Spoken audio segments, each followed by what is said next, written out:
Book 1 of the 50 Shades Trilogy. 50 Shades of Grey, written by E.L. James and read by Maya. Chapter 1. I scowl with frustration at myself in the mirror. Damn my hair. It just won't behave.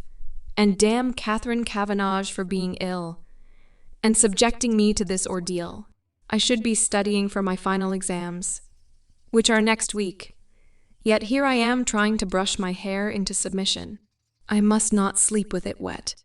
I must not sleep with it wet. Reciting this mantra several times, I attempt once more to bring it under control with the brush. I roll my eyes in exasperation and gaze at the pale, brown-haired girl with blue eyes, too big for her face, staring back at me, and give up. My only option is to restrain my wayward hair in a ponytail and hope that I look semi-presentable. Kate is my roommate, and she has chosen today of all days to succumb to the flu. Therefore, she cannot attend the interview she'd arranged to do, with some mega-industrialist tycoon I've never heard of for the student newspaper. So I have been volunteered. I have final exams to cram for, one essay to finish, and I'm supposed to be working this afternoon.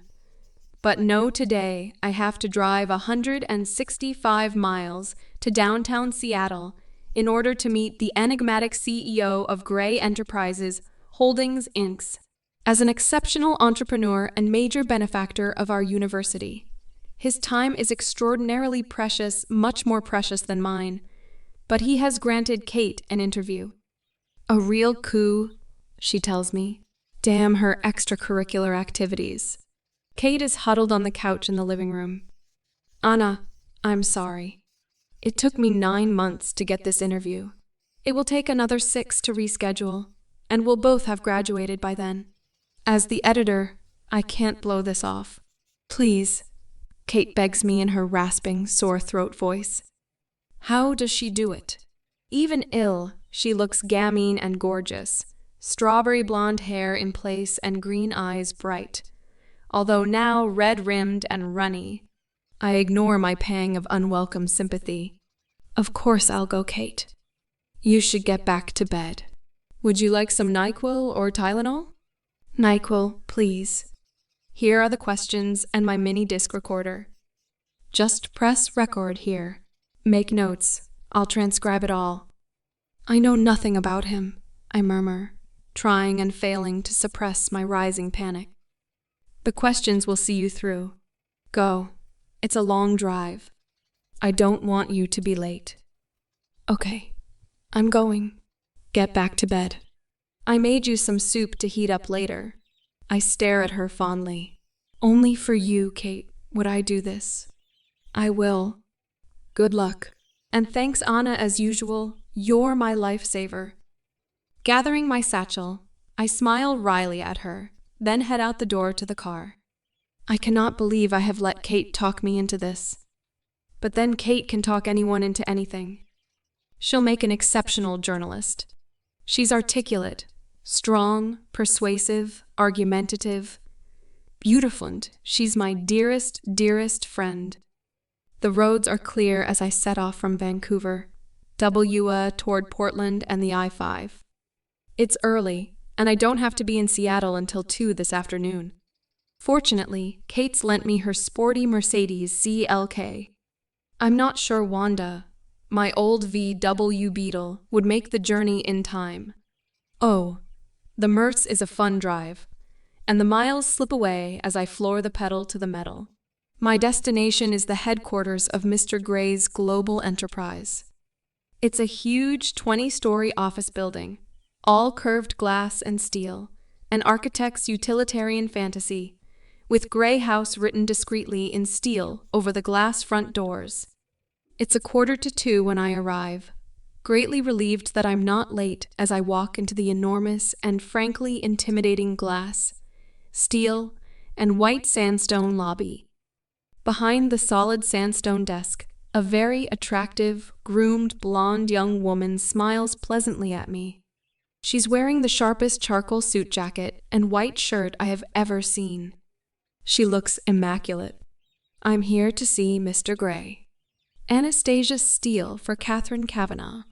Excuse me one moment, Miss Steele. She arches her eyebrows slightly as I stand self-consciously before her.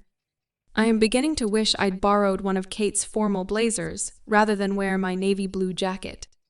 I have made an effort and worn my one and only skirt, my sensible brown knee-length boots, and a blue sweater. For me, this is smart. I tuck one of the escaped tendrils of my hair behind my ear as I pretend she doesn't intimidate me. Miss Cavenagh is expected. Please sign in here, Miss Steele. You'll want the last elevator on the right. Press for the 20th floor. She smiles kindly at me, amused no doubt as I sign in. She hands me a security pass that has VISITOR very firmly stamped on the front. I can't help my smirk. Surely it's obvious that I'm just visiting. I don't fit in here at all. Nothing changes, I inwardly sigh. Thanking her, I walk over to the bank of elevators past the two security men, who are both far more smartly dressed than I am in their well-cut black suits. The elevator whisks me with terminal velocity to the 20th floor. The doors slide open, and I'm in another large lobby, again all glass, steel, and white sandstone. I'm confronted by another desk of sandstone and another young blonde woman dressed impeccably in black and white who rises to greet me. Miss Steele, could you wait here, please? She points to a seated area of white leather chairs. Behind the leather chairs is a spacious glass-walled meeting room with an equally spacious dark wood table and at least 20 matching chairs around it. Beyond that, there's a floor-to-ceiling window with a view of the Seattle skyline that looks out through the city toward the Sound. It's a stunning vista, and I'm momentarily paralyzed by the view. Wow. I sit down, fish the questions from my satchel, and go through them, inwardly cursing Kate for not providing me with a brief biography. I know nothing about this man I'm about to interview. He could be 90 or he could be 30.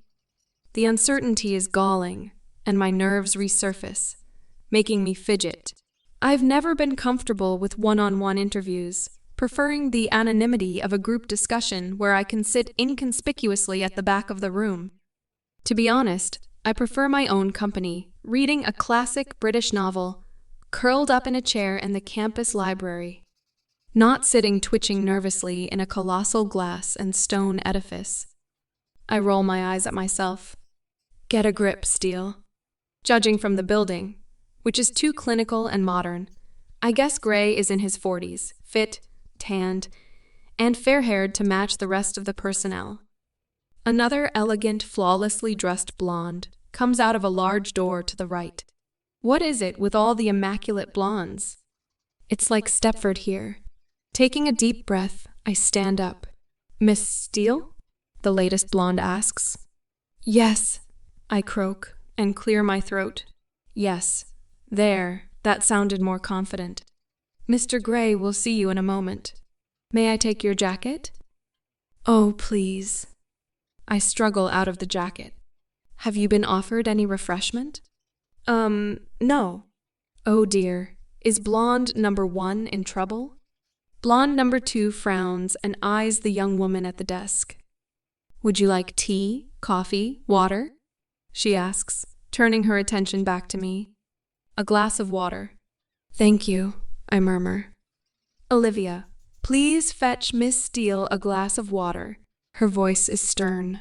Olivia scoots up immediately and scurries to a door on the other side of the foyer. My apologies, Miss Steele. Olivia is our new intern. Please be seated. Mr. Gray will be another 5 minutes. Olivia returns with a glass of iced water. Here you go, Miss Steele. Thank you.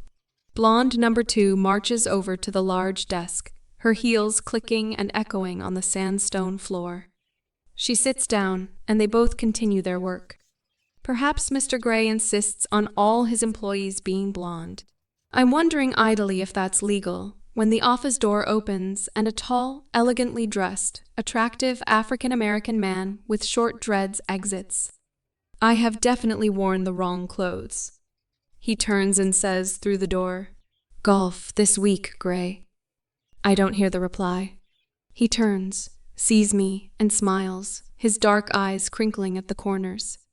Olivia has jumped up and called the elevator. She seems to excel at jumping from her seat. She's more nervous than me. "Good afternoon, ladies," he says as he departs through the sliding door. "Mr. Gray will see you now, Miss Steele." "Do go through," blonde number 2 says. I stand rather shakily, trying to suppress my nerves. Gathering up my satchel, I abandon my glass of water and make my way to the partially open door. "You don't need to knock, just go in." She smiles kindly. I push open the door and stumble through, tripping over my own feet and falling headfirst into the office. Double crap me and my 2 left feet. I am on my hands and knees in the doorway to Mr. Gray's office, and gentle hands are around me, helping me to stand. I am so embarrassed. Damn my clumsiness. I have to steel myself to glance up. Holy cow, he's so young. "Miss Kavanagh." He extends a long-fingered hand to me once I'm upright. "I'm Christian Gray. Are you all right? Would you like to sit?" So young and attractive, very attractive. He's tall, dressed in a fine gray suit, white shirt, and black tie with unruly dark copper-colored hair and intense, bright gray eyes that regard me shrewdly. It takes a moment for me to find my voice. Actually, I mutter. If this guy is over 30, then I'm a monkey's uncle. In a daze, I place my hand in his and we shake. As our fingers touch, I feel an odd, exhilarating shiver run through me. I withdraw my hand hastily, embarrassed. Must be static. I blink rapidly, my eyelids matching my heart rate. Miss Kavanagh is indisposed, so she sent me. "I hope you don't mind, Mr. Gray." "And you are?" His voice is warm, possibly amused, but it's difficult to tell from his impassive expression. He looks mildly interested, but above all, polite. Anastasia Steele. "I'm studying English literature with Kate, Catherine, Miss Kavanagh at Washington State." "I see," he says simply. I think I see the ghost of a smile in his expression, but I'm not sure. "Would you like to sit?" He waves me toward a white leather-buttoned L-shaped couch. His office is way too big for just one man. In front of the floor-to-ceiling windows, there's a huge modern dark wood desk that 6 people could comfortably eat around. It matches the coffee table by the couch. Everything else is white ceiling, floors and walls except on the wall by the door, where a mosaic of small paintings hang, 36 of them, arranged in a square. They are exquisite, a series of mundane, forgotten objects painted in such precise detail they look like photographs. Displayed together, they are breathtaking. "A local artist," Troughton says Gray when he catches my gaze. "They're lovely, raising the ordinary to extraordinary," I murmur, distracted both by him and the paintings. He cocks his head to one side and regards me intently. "I couldn't agree more, Miss Steele," he replies. His voice soft, and for some inexplicable reason, I find myself blushing. Apart from the paintings, the rest of the office is cold, clean, and clinical. I wonder if it reflects the personality of the Adonis who sinks gracefully into one of the white leather chairs opposite me. I shake my head, disturbed at the direction of my thoughts, and retrieve Kate's questions from my satchel. Next, I set up the mini-disc recorder and am all fingers and thumbs, dropping it twice on the coffee table in front of me. "Mr. Gray says nothing, waiting patiently, I hope as I become increasingly embarrassed and flustered. When I pluck up the courage to look at him, he's watching me. One hand relaxed in his lap, and the other cupping his chin and trailing his long index finger across his lips. I think he's trying to suppress a smile. "Sorry," I stutter. "I'm not used to this." "Take all the time you need, Miss Steele," he says. "Do you mind if I record your answers?" "After you've taken so much trouble to set up the recorder, you ask me now?" I flush. He's teasing me. I hope. I blink at him, unsure what to say. And I think he takes pity on me because he relents. No, I don't mind. Did Miss Kavanagh, explain what the interview was for? Yes, to appear in the graduation issue of the student newspaper, as I shall be conferring the degrees at this year's graduation ceremony. Oh, this is news to me, and I'm temporarily preoccupied by the thought that someone not much older than me, maybe 6 years or so, and mega successful, but still is going to present me with my degree. I frown, dragging my wayward attention back to the task at hand. Good. I swallow nervously. I have some questions, Mr. Gray. I smooth a stray lock of hair behind my ear. I thought you might, he says, deadpan. He's laughing at me. My cheeks heat at the realization, and I sit up and square my shoulders in an attempt to look taller and more intimidating. Pressing the start button on the recorder, I try to look professional. You're very young to have amassed such an empire. To what do you owe your success? I glance up at him. His smile is rueful, but he looks vaguely disappointed. Business is all about people, Miss Steele, and I'm very good at judging people. I know how they tick, what makes them flourish, what doesn't, what inspires them, and how to incentivize them. I employ an exceptional team, and I reward them well. He pauses and fixes me with his gray stare. My belief is to achieve success in any scheme, one has to make oneself master of that scheme, know it inside and out, know every detail. I work hard, very hard to do that. I make decisions based on logic and facts. I have a natural gut instinct that can spot and nurture a good solid idea and good people. The bottom line is, it's always down to good people. Maybe you're just lucky. This isn't on Kate's list, but he's so arrogant.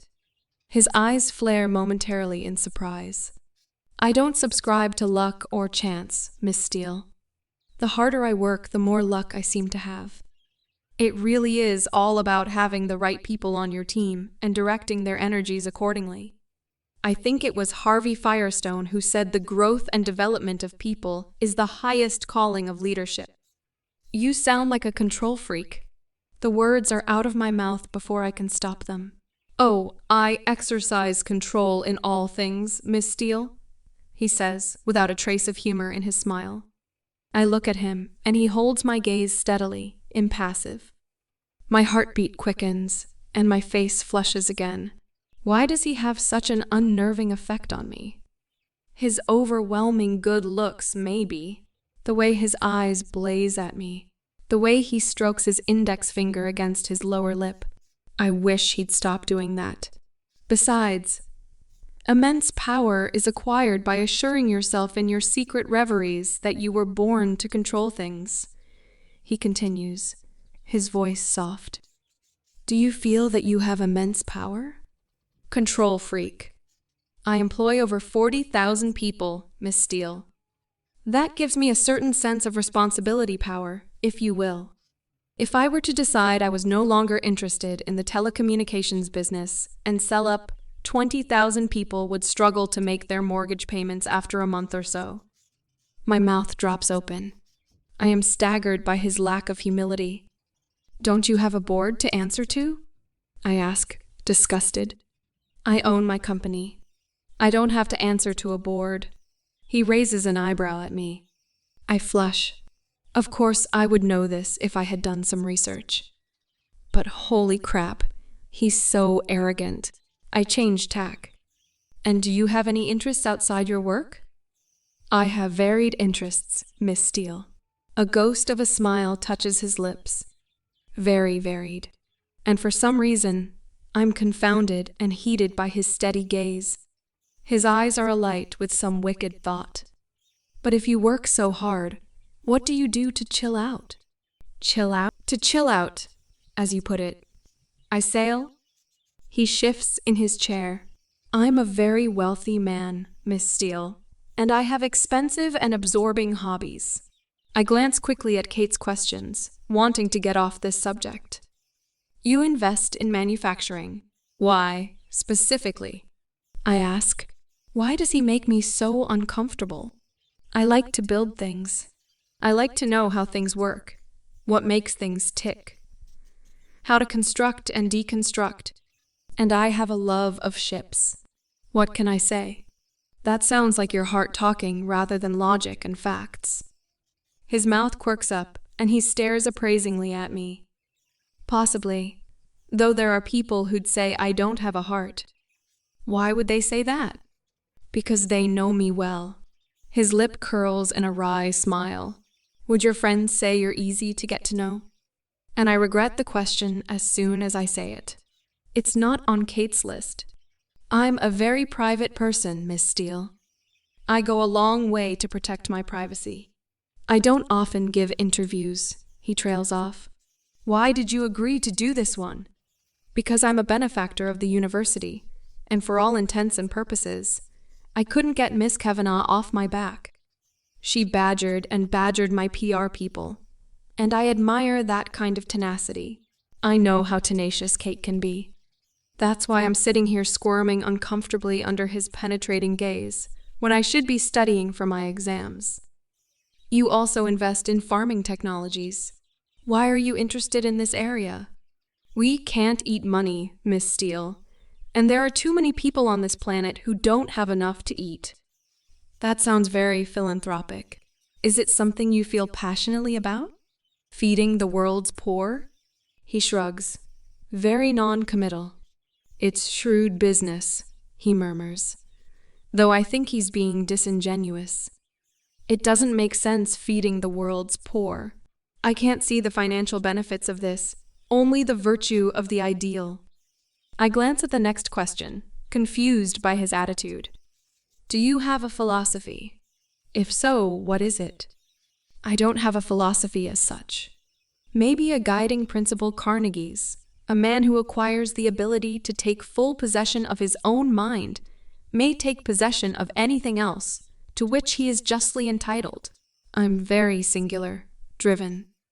I like control of myself and those around me. So you want to possess things? You are a control freak. I want to deserve to possess them. But yes, bottom line, I do. You sound like the ultimate consumer. I am. He smiles, but the smile doesn't touch his eyes. Again, this is at odds with someone who wants to feed the world. So I can't help thinking that we're talking about something else. But I'm absolutely mystified as to what it is. I swallow hard. The temperature in the room is rising, or maybe it's just me. I just want this interview to be over. Surely Kate has enough material now. I glance at the next question. You were adopted. How far do you think that's shaped the way you are? Oh, this is personal. I stare at him, hoping he's not offended. His brow furrows. I have no way of knowing. My interest is piqued. How old were you when you were adopted? That's a matter of public record, Miss Steele. His tone is stern. I flush again. Crap. Yes, of course, if I'd known I was doing this interview, I would have done some research. I move on quickly. You've had to sacrifice a family life for your work. That's not a question. He's terse. Sorry, I squirm, and he's made me feel like an errant child. I try again. Have you had to sacrifice a family life for your work? I have a family. I have a brother and a sister and 2 loving parents. I'm not interested in extending my family beyond that. Are you gay, Mr. Gray? He inhales sharply, and I cringe, mortified. Crap. Why didn't I employ some kind of filter before I read this straight out? How can I tell him I'm just reading the questions? Damn Kate and her curiosity. No, Anastasia, I'm not. He raises his eyebrows, a cool gleam in his eyes. He does not look pleased. I apologize. It's, written here. It's the first time he's said my name. My heartbeat has accelerated, and my cheeks are heating up again. Nervously, I tuck my loosened hair behind my ear. He cocks his head to one side. These aren't your own questions. The blood drains from my head. Oh, no. No. Kate, Miss Cavenagh, she compiled the questions. Are you colleagues on the student paper? Oh, crap. I have nothing to do with the student paper. It's her extracurricular activity, not mine. My face is aflame. No, she's my roommate. He rubs his chin in quiet deliberation, his gray eyes appraising me. Did you volunteer to do this interview? He asks, his voice deadly quiet. Hang on, who's supposed to be interviewing whom? His eyes burn into me, and I'm compelled to answer with the truth. I was drafted. She's not well. My voice is weak and apologetic. That explains a great deal. There's a knock at the door, and blonde number 2 enters. Mr. Gray, forgive me for interrupting, but your next meeting is in 2 minutes. We're not finished here, Andre. Please cancel my next meeting. Andre hesitates, gaping at him. She appears lost. He turns his head slowly to face her and raises his eyebrows. She flushes bright pink. Oh, good. It's not just me. Very well, Mr. Gray, she mutters, then exits. He frowns and turns his attention back to me. Where were we, Miss Steele? Oh, we're back to Miss Steele now. Please don't let me keep you from anything. I want to know about you. I think that's only fair. His gray eyes are alight with curiosity. Double crap. Where's he going with this? He places his elbows on the arms of the chair and steeples his fingers in front of his mouth. His mouth is very distracting. I swallow. There's not much to know, I say, flushing again. What are your plans after you graduate? I shrug, thrown by his interest. Come to Seattle with Kate, find a place, find a job. I haven't really thought beyond my finals. I haven't made any plans, Mr. Gray. I just need to get through my final exams, which I should be studying for now, rather than sitting in your palatial, swanky, sterile office, feeling uncomfortable under your penetrating gaze. We run an excellent internship program here, he says quietly. I raise my eyebrows in surprise. Is he offering me a job? Oh, I'll bear that in mind, I murmur, completely confounded, though I'm not sure I'd fit in here. Oh no. I'm musing out loud again. Why do you say that? He cocks his head to one side, intrigued, a hint of a smile playing on his lips. It's obvious, isn't it? I'm uncoordinated, scruffy, and I'm not blonde. Not to me, he murmurs. His gaze is intense, all humor gone, and strange muscles deep in my belly clench suddenly. I tear my eyes away from his scrutiny and stare blindly down at my knotted fingers. What's going on? I have to go now. I lean forward to retrieve the recorder. Would you like me to show you around? He asks. I'm sure you're far too busy, Mr. Gray, and I do have a long drive. You're driving back to WSU in Vancouver? He sounds surprised, anxious even. He glances out of the window. It's begun to rain. Well, you'd better drive carefully. His tone is stern, authoritative. Why should he care? Did you get everything you need? He adds. Yes, sir, I reply, packing the recorder into my satchel. His eyes narrow speculatively. Thank you for the interview, Mr. Gray. The pleasure's been all mine, he says, polite as ever. As I rise, he stands and holds out his hand. Until we meet again, Miss Steele. And it sounds like a challenge, or a threat. I'm not sure which. I frown. When will we ever meet again? I shake his hand once more, astounded that that odd current between us is still there. It must be my nerves. Mr. Gray. I nod at him. Moving with lithe, athletic grace to the door, he opens it wide. Just ensuring you make it through the door, Miss Steele. He gives me a small smile.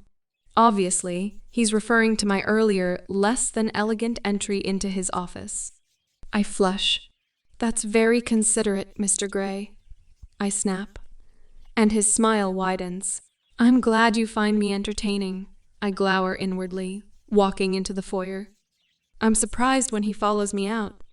Andrea and Olivia both look up, equally surprised. "Did you have a coat?" Gray asks. "Yes." Olivia leaps up and retrieves my jacket, which Gray takes from her before she can hand it to me. He holds it up and, feeling ridiculously self-conscious, I shrug it on. Gray places his hands for a moment on my shoulders. I gasp at the contact. If he notices my reaction, he gives nothing away. His long index finger presses the button summoning the elevator, and we stand waiting awkwardly on my part, coolly self-possessed on his. The doors open, and I hurry in, desperate to escape. I really need to get out of here. When I turn to look at him, he's leaning against the doorway beside the elevator with one hand on the wall. He really is very, very good-looking. It's distracting. His burning gray eyes gaze at me. "Anastasia," he says as a farewell. "Christian," I reply, and mercifully, the doors close. Chapter 2. My heart is pounding. The elevator arrives on the first floor, and I scramble out as soon as the doors slide open, stumbling once, but fortunately not sprawling onto the immaculate sandstone floor. I race for the wide glass doors, and I'm free in the bracing, cleansing, damp air of Seattle. Raising my face, I welcome the cool, refreshing rain. I close my eyes and take a deep, purifying breath, trying to recover what's left of my equilibrium. No man has ever affected me the way Christian Gray has, and I cannot fathom why. Is it his looks? His civility? Wealth? Power? I don't understand my irrational reaction. I breathe an enormous sigh of relief. What in heaven's name was that all about? Leaning against one of the steel pillars of the building, I valiantly attempt to calm down and gather my thought. I shake my head. Holy crap, what was that? My heart steadies to its regular rhythm, and I can breathe normally again. I head for the car.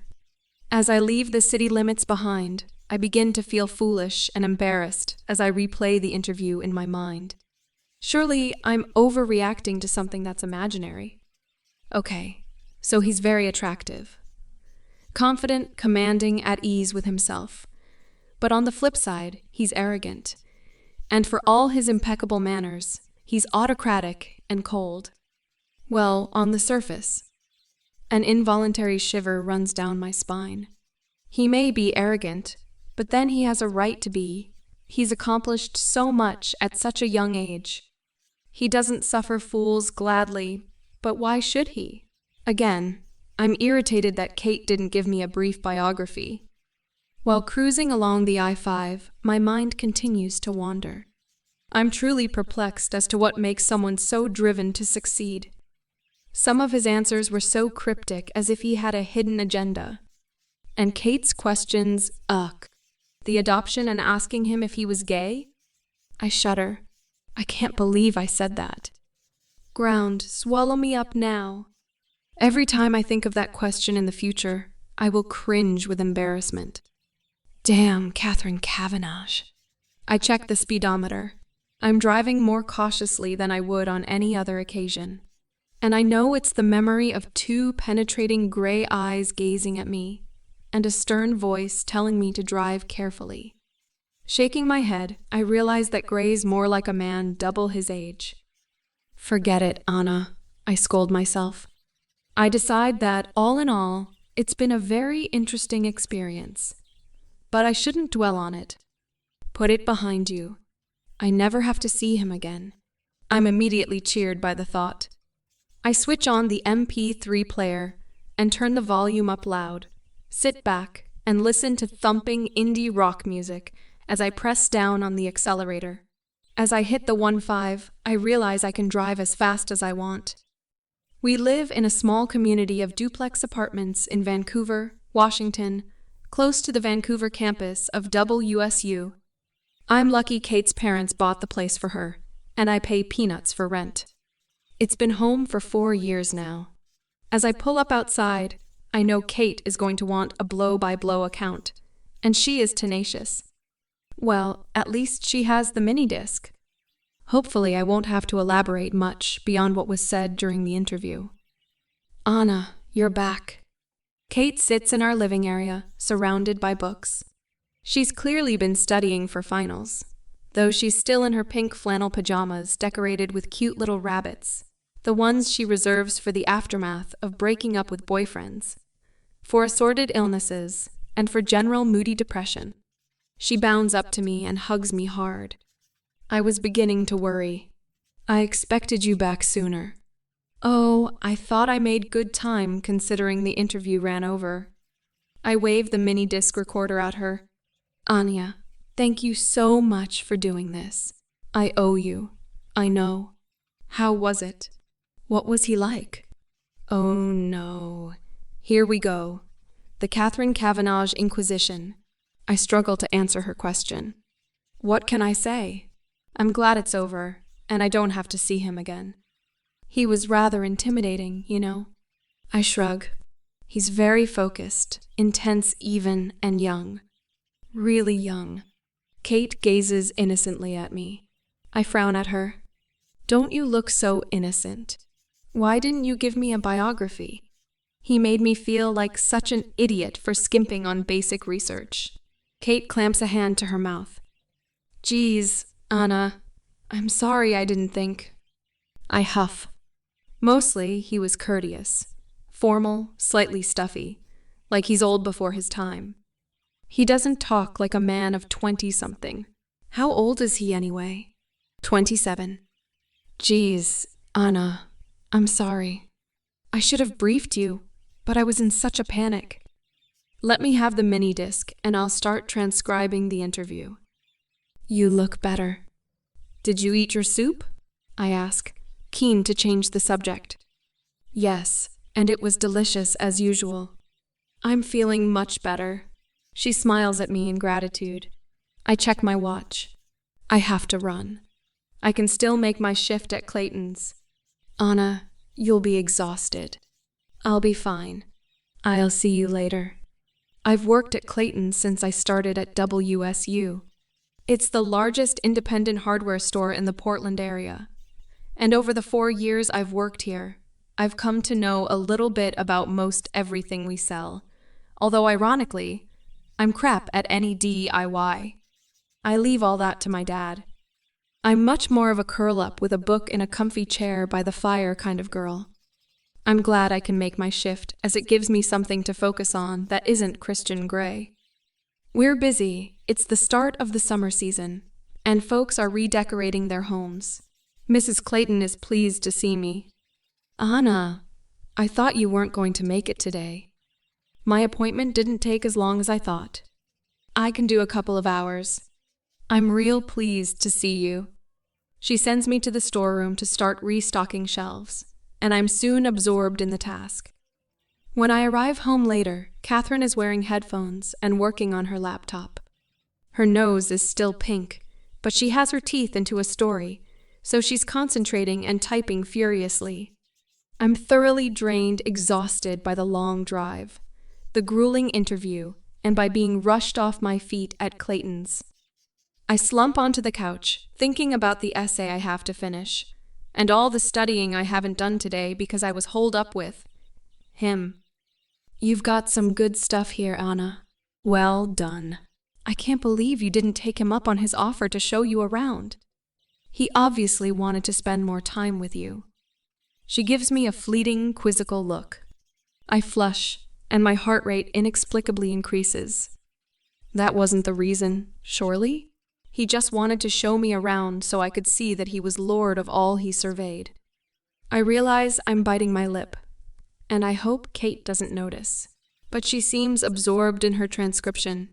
I hear what you mean about formal. Did you take any notes? She asks. No, I didn't. That's fine. I can still make a fine article with this. Shame we don't have some original stills. Good-looking son of a bitch, isn't he? I flush. I suppose so. I try hard to sound disinterested, and I think I succeed. Oh, come on. Anna, even you can't be immune to his looks. She arches a perfect eyebrow at me. Crap. I distract her with flattery. Always a good ploy. You probably would have got a lot more out of him. I doubt that, Anna. Come on. He practically offered you a job. Given that I foisted this on you at the last minute, you did very well. She glances up at me speculatively. I make a hasty retreat into the kitchen. So what did you really think of him? Damn, she's inquisitive. Why can't she just let this go? Think of something quick. He's very driven, controlling, arrogant, scary really, but very charismatic. I can understand the fascination, I add truthfully, as I peer around the door at her, hoping this will shut her up once and for all. You fascinated by a man? That's a first, she snorts. I start gathering the makings of a sandwich so she can't see my face. Why did you want to know if he was gay? Incidentally, that was the most embarrassing question. I was mortified, and he was pissed to be asked too. I scowl at the memory. Whenever he's in the society pages, he never has a date. It was embarrassing. The whole thing was embarrassing. I'm glad I'll never have to lay eyes on him again. Oh, Anna, it can't have been that bad. I think he sounds quite taken with you. Taken with me now, Kate's being ridiculous. Would you like a sandwich? Please. We talk no more of Christian Grey that evening, much to my relief. Once we've eaten, I'm able to sit at the dining table with Kate. And, while she works on her article, I work on my essay on Tess of the d'Urbervilles. Damn, but that woman was in the wrong place at the wrong time in the wrong century. By the time I finish, it's midnight, and Kate has long since gone to bed. I make my way to my room, exhausted, but pleased that I've accomplished so much for a Monday. I curl up in my white iron bed, wrapping my mother's quilt around me, close my eyes, and I'm instantly asleep. That night I dream of dark places, bleak white cold floors, and gray eyes. For the rest of the week, I throw myself into my studies and my job at Clayton's. Kate is busy too, compiling her last edition of her student magazine before she has to relinquish it to the new editor, while also cramming for her finals. By Wednesday, she's much better, and I no longer have to endure the sight of her pink flannel with too many rabbits' PJs. I call my mom in Georgia to check on her, but also so she can wish me luck for my final exams. She proceeds to tell me about her latest venture into candle making. My mother is all about new business ventures. Fundamentally, she's bored and wants something to occupy her time, but she has the attention span of a goldfish. It'll be something new next week. She worries me. I hope she hasn't mortgaged the house to finance this latest scheme, and I hope that Bob, her relatively new, but much older husband, is keeping an eye on her now that I'm no longer there. He does seem a lot more grounded than husband number 3. How are things with you, Anna? For a moment, I hesitate, and I have Mom's full attention. I'm fine. Have you met someone? Wow. How does she do that? The excitement in her voice is palpable. No, Mom, it's nothing. You'll be the first to know if I do. Anna, you really need to get out more, honey. You worry me. Mom, I'm fine. How's Bob? As ever, distraction is the best policy. Later that evening, I call Ray, my stepdad, Mom's husband number 2, the man I consider my father, and the man whose name I bear. It's a brief conversation. In fact, it's not so much a conversation as a one-sided series of grunts in response to my gentle coaxing. Ray is not a talker, but he's still alive. He's still watching soccer on TV and going bowling and fly fishing or making furniture when he's not. Ray is a skilled carpenter, and the reason I know the difference between a hawk and a handsaw. All seems well with him. Friday night, Kate and I are debating what to do with our evening. We want some time out from our studies, from our work, and from student newspapers when the doorbell rings. Standing on our doorstep is my good friend Jose, clutching a bottle of champagne. Josie. Great to see you. I give him a quick hug. Come in. Jose is the first person I met when I arrived at WS, you looking as lost and lonely as I did. We recognized a kindred spirit in each of us that day, and we've been friends ever since. Not only do we share a sense of humor, but we discovered that both Ray and Josie Sr. were in the same army unit together. As a result, our fathers have become firm friends too. Jose is studying engineering and is the first in his family to make it to college. He's pretty damn bright, but his real passion is photography. Josie has a great eye for a good picture. I have news. He grins, his dark eyes twinkling. Don't tell me you've managed not to get kicked out for another week, I tease, and he scowls playfully at me. The Portland Place Gallery is going to exhibit my photos next month.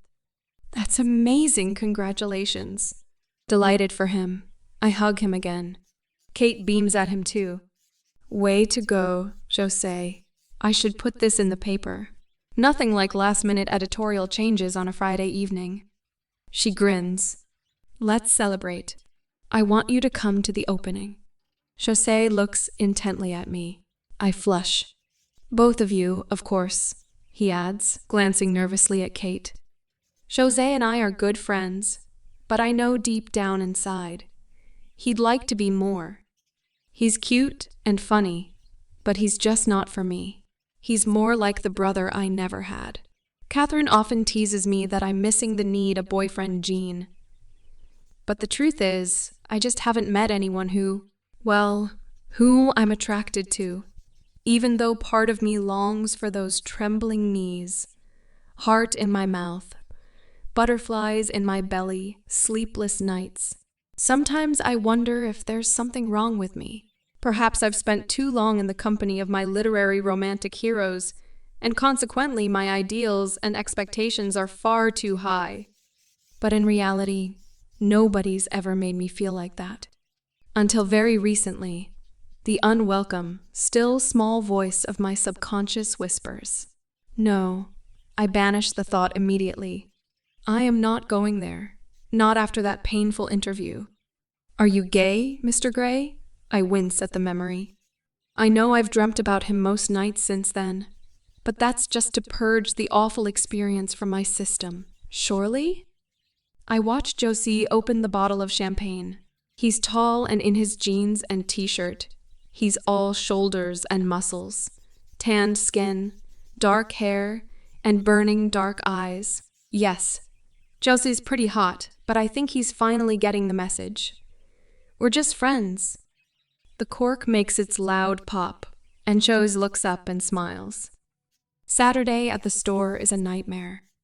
We are besieged by do-it-yourselfers wanting to spruce up their homes. Mr. and Mrs. Clayton, John and Patrick, the two other part-timers, and I are all rushed off our feet. But there's a lull around lunchtime, and Mrs. Clayton asks me to check on some orders while I'm sitting behind the counter at the till, discreetly eating my bagel.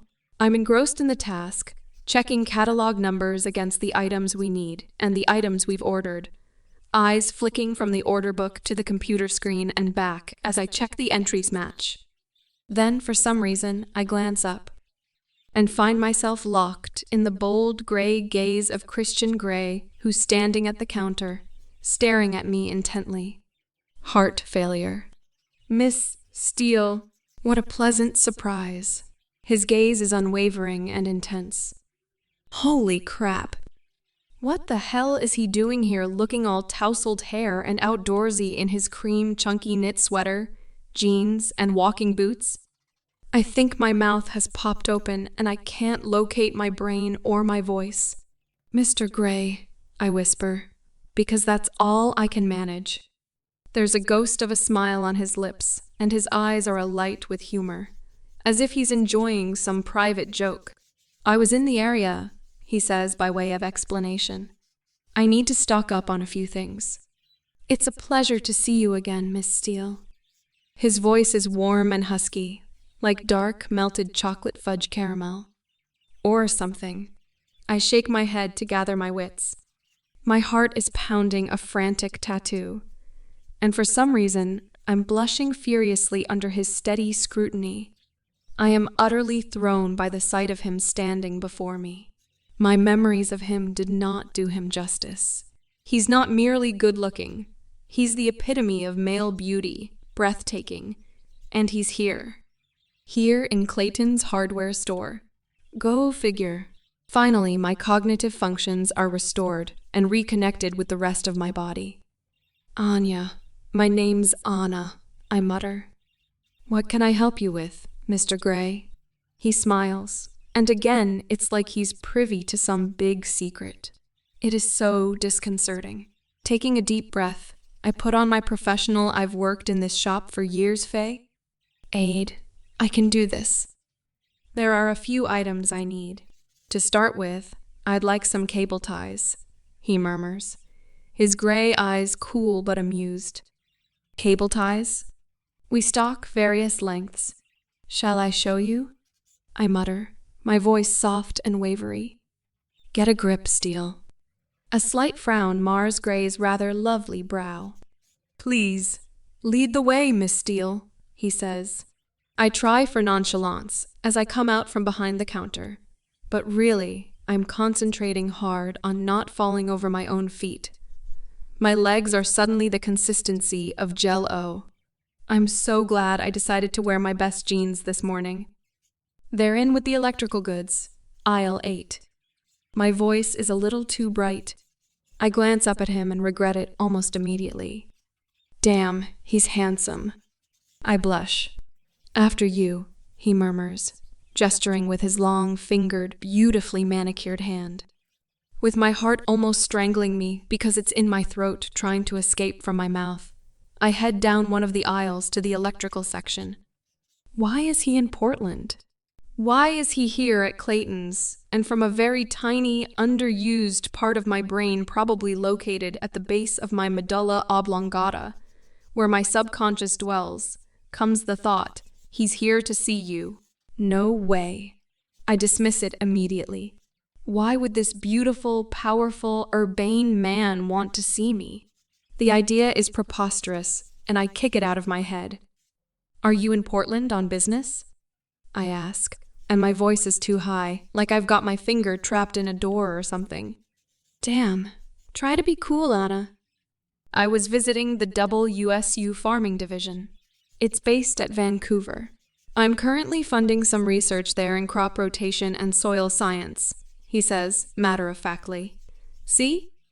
Not here to find you at all, my subconscious sneers at me, loud, proud, and pouty. I flush at my foolish, wayward thoughts. All part of your Feed the World plan? I tease. Something like that, he acknowledges, and his lips quirk up in a half-smile. He gazes at the selection of cable ties we stock at Clayton's. What on earth is he going to do with those? I cannot picture him as a do-it-yourselfer at all. His fingers trail across the various packages displayed, and for some inexplicable reason, I have to look away. He bends and selects a packet. These will do, he says, with his oh-so-secret smile, and I blush. Is there anything else? I'd like some masking tape. Masking tape? Are you redecorating? The words are out before I can stop them. Surely he hires laborers or has staff to help him decorate? No, not redecorating, he says quickly, then smirks. And I have the uncanny feeling that he's laughing at me. Am I that funny? Funny looking? This way, I murmur, embarrassed. Masking tape is in the decorating aisle. I glance behind me as he follows. Have you worked here long? His voice is low, and he's gazing at me, gray eyes concentrating hard. I blush even more brightly. Why the hell does he have this effect on me? I feel like I'm 14 years old, gosh, as always, and out of place. Eyes front Steele. 4 years, I mutter as we reach our goal. To distract myself, I reach down and select the 2 widths of masking tape that we stock. "I'll take that one," Gray says softly, pointing to the wider tape, which I pass to him. Our fingers brush very briefly, and the current is there again, zapping through me like I've touched an exposed wire. I gasp involuntarily as I feel it, all the way down to somewhere dark and unexplored, deep in my belly. Desperately, I scrabble around for my equilibrium. "Anything else?" My voice is husky and breathy. His eyes widen slightly. "Some rope, I think." His voice mirrors mine, husky. "This way." I duck my head down to hide my recurring blush and head for the aisle. "What sort were you after?" "We have synthetic and natural filament rope. Twine. Cable cord." I halt at his expression, his eyes darkening. "Holy cow." "I'll take 5 yards of the natural filament rope, please." Quickly, with trembling fingers, I measure out 5 yards against the fixed ruler, aware that his hot gray gaze is on me. I dare not look at him. Geez, could I feel any more self-conscious? Taking my Stanley knife from the back pocket of my jeans, I cut it, then coil it neatly before tying it in a slip knot. By some miracle, I managed not to remove a finger with my knife. "Were you a Girl Scout?" he asks, sculpted, sensual lips curled in amusement. Don't look at his mouth. "Organized. Group activities aren't really my thing, Mr. Gray." He arches a brow. "What is your thing, Anastasia?" he asks, his voice soft and his secret smile is back. I gaze at him, unable to express myself. "I'm on shifting tectonic plates." "Try and be cool, Anna." My tortured subconscious begs on bended knee. "Books," I whisper, but inside my subconscious is screaming, "You! You are my thing." I slap it down instantly, mortified that my psyche is having ideas above its station. "What kind of books?" He cocks his head to one side. Why is he so interested? "Oh, the usual. The classics. British literature, mainly." He rubs his chin with his long index finger and thumb as he contemplates my answer. Or perhaps he's just very bored and trying to hide it. "Anything else you need?" I have to get off this subject. Those fingers on that face are so beguiling. "I don't know. What else would you recommend?" "What would I recommend?" "I don't even know what you're doing." "For a do-it-yourselfer?" He nods, gray eyes alive with wicked humor. I flush, and my eyes stray of their own accord to his snug jeans. "Coveralls," I reply, and I know I'm no longer screening what's coming out of my mouth. He raises an eyebrow, amused, yet again. "You wouldn't want to ruin your clothing." I gesture vaguely in the direction of his jeans. "I could always take them off." He smirks. I feel the color in my cheeks rising again. I must be the color of the Communist Manifesto. Stop talking. Stop talking, NOW. "I'll take some coveralls." "Heaven forbid I should ruin any clothing," he says dryly. I try and dismiss the unwelcome image of him without jeans. "Do you need anything else?" I squeak as I hand him the blue coveralls. He ignores my inquiry. "How's the article coming along?" He's finally asked me a normal question, away from all the innuendo and the confusing double talk. A question I can answer. I grasp it tightly with 2 hands, as if we're a life raft. And I go for honesty. "I'm not writing it. Catherine is. Miss Kavanagh, my roommate. She's the writer. She's very happy with it. She's the editor of the magazine, and she was devastated that she couldn't do the interview in person. I feel like I've come up for air at last, a normal topic of conversation. Her only concern is that she doesn't have any original photographs of you." Gray raises an eyebrow. "What sort of photographs does she want?" Okay. I hadn't factored in this response. I shake my head, because I just don't know. "Well, I'm around. Tomorrow, perhaps." He trails off. You'd be willing to attend a photo shoot? My voice is squeaky again. Kate will be in seventh heaven if I can pull this off. And you might see him again tomorrow. That dark place at the base of my brain whispers seductively at me. I dismiss the thought of all the silly, ridiculous. Kate will be delighted if we can find a photographer. I'm so pleased. I smile at him broadly. His lips part, like he's taking a sharp intake of breath, and he blinks. For a fraction of a second, he looks lost somehow, and the earth shifts slightly on its axis, the tectonic plates sliding into a new position. Oh my! Christian Grey's lost look. Let me know about tomorrow. Reaching into his back pocket, he pulls out his wallet. My card. It has my cell number on it. You'll need to call before 10 in the morning. Okay. I grin up at him. Kate is going to be thrilled. A.N.A. Paul has materialized at the end of the aisle. He's Mr. Clayton's youngest brother. I'd heard he was home from Princeton, but I wasn't expecting to see him today. Excuse me for a moment, Mr. Grey. Grey frowns as I turn away from him. Paul has always been a buddy, and in this strange moment that I'm having with the rich, powerful, awesomely off-the-scale attractive control freak Grey, it's great to talk to someone who's normal. Paul hugs me hard, taking me by surprise. Anya, hi. It's so good to see you. He gushes. Hello, Paul. How are you? You home for your brother's birthday? Yep. You're looking well, Ana, really well. He grins as he examines me at arm's length. Then he releases me but keeps a possessive arm draped over my shoulder. I shuffle from foot to foot, embarrassed. It's good to see Paul, but he's always been over-familiar. When I glance up at Christian Grey, he's watching us like a hawk. His gray eyes hooded and speculative, his mouth a hard, impassive line. He's changed from the weirdly attentive customer to someone else, someone cold and distant. Paul, I'm with a customer. Someone you should meet, I say, trying to defuse the antagonism I see in Grey's eyes. I drag Paul over to meet him, and they weigh each other up. The atmosphere is suddenly arctic. Paul, this is Christian Grey. Mr. Grey, this is Paul Clayton. His brother owns the place. And for some irrational reason, I feel I have to explain a bit more. I've known Paul ever since I've worked here, though we don't see each other that often. He's back from Princeton, where he's studying business administration. I'm babbling. Stop, now. Mr. Clayton.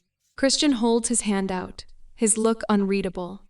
Mr. Grey, Paul returns his handshake. Wait up, not the Christian Grey? Of Grey Enterprises Holdings? Paul goes from surly to awestruck in less than a nanosecond. Grey gives him a polite smile that doesn't reach his eyes. Wow, is there anything I can get you? Anastasia has it covered, Mr. Clayton. She's been very attentive. His expression is impassive, but his words, it's like he's saying something else entirely. It's baffling. Cool, Paul responds. Catch you later, Anna. Sure, Paul. I watch him disappear toward the stockroom. Anything else, Mr. Grey? Just these items. His tone is clipped and cool. Damn, have I offended him? Taking a deep breath, I turn and head for the till. What is his problem? I ring up the rope, coveralls, masking tape, and cable ties at the till. That will be $43, please. I glance up at Grey, and I wish I hadn't. He's watching me closely, his gray eyes intense and smoky. It's unnerving. Would you like a bag? I ask as I take his credit card. Please, Anastasia. His tongue caresses my name, and my heart once again is frantic. I can hardly breathe. Hurriedly, I place his purchases in a plastic carrier. You'll call me if you want me to do the photo shoot. He's all business once more. I nod, rendered speechless yet again, and hand back his credit card. Good. Until tomorrow, perhaps. He turns to leave, then pauses. Oh, and Anastasia, I'm glad Miss Kavanagh couldn't do the interview. He smiles, then strides with renewed purpose out of the store, slinging the plastic bag over his shoulder, leaving me a quivering mass of raging female hormones. I spend several minutes staring at the closed door through which he's just left before I return to planet Earth. Okay, I like him. There, I've admitted it to myself. I cannot hide from my feelings anymore. I've never felt like this before. I find him attractive, very attractive. But it's a lost cause, I know, and I sigh with bittersweet regret. It was just a coincidence, his coming here. But still, I can admire him from afar. Surely, no harm can come of that. And if I find a photographer, I can do some serious admiring tomorrow. I bite my lip in anticipation and find myself grinning like a schoolgirl. I need to phone Kate and organize a photo shoot. Chapter 3. Kate is ecstatic. But what was he doing at Clayton's? Her curiosity oozes through the phone. I'm in the depths of the stockroom, trying to keep my voice casual. He was in the area. I think that is one huge coincidence, Anna. You don't think he was there to see you? She speculates. My heart lurches at the prospect, but it's a short-lived joy.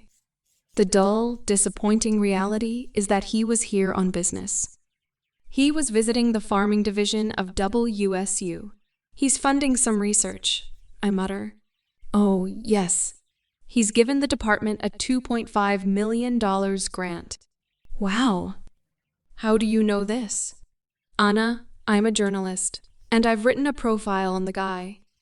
It's my job to know this. Okay. Carla Bernstein, keep your hair on. So, do you want these photos? Of course I do. The question is, who's going to do them and where? We could ask him where. He says he's staying in the area. You can contact him? I have his cell phone number. Kate gasps. The richest, most elusive, most enigmatic bachelor in Washington State just gave you his cell phone number. Yes. Anna, he likes you. No doubt about it. Her tone is emphatic. Kate, he's just trying to be nice. But even as I say the words, I know they're not true. Christian Grey doesn't do nice. He does polite, maybe. And a small, quiet voice whispers, perhaps Kate is right. My scalp prickles at the idea that maybe, just maybe, he might like me. After all, he did say he was glad Kate didn't do the interview. I hug myself with quiet glee, rocking from side to side, entertaining the possibility that he might like me for one brief moment. Kate brings me back to the now. I don't know who will get to do the shoot. Levi, our regular photographer, can't. He's home in Idaho Falls for the weekend. He'll be pissed that he blew an opportunity to photo one of America's leading entrepreneurs.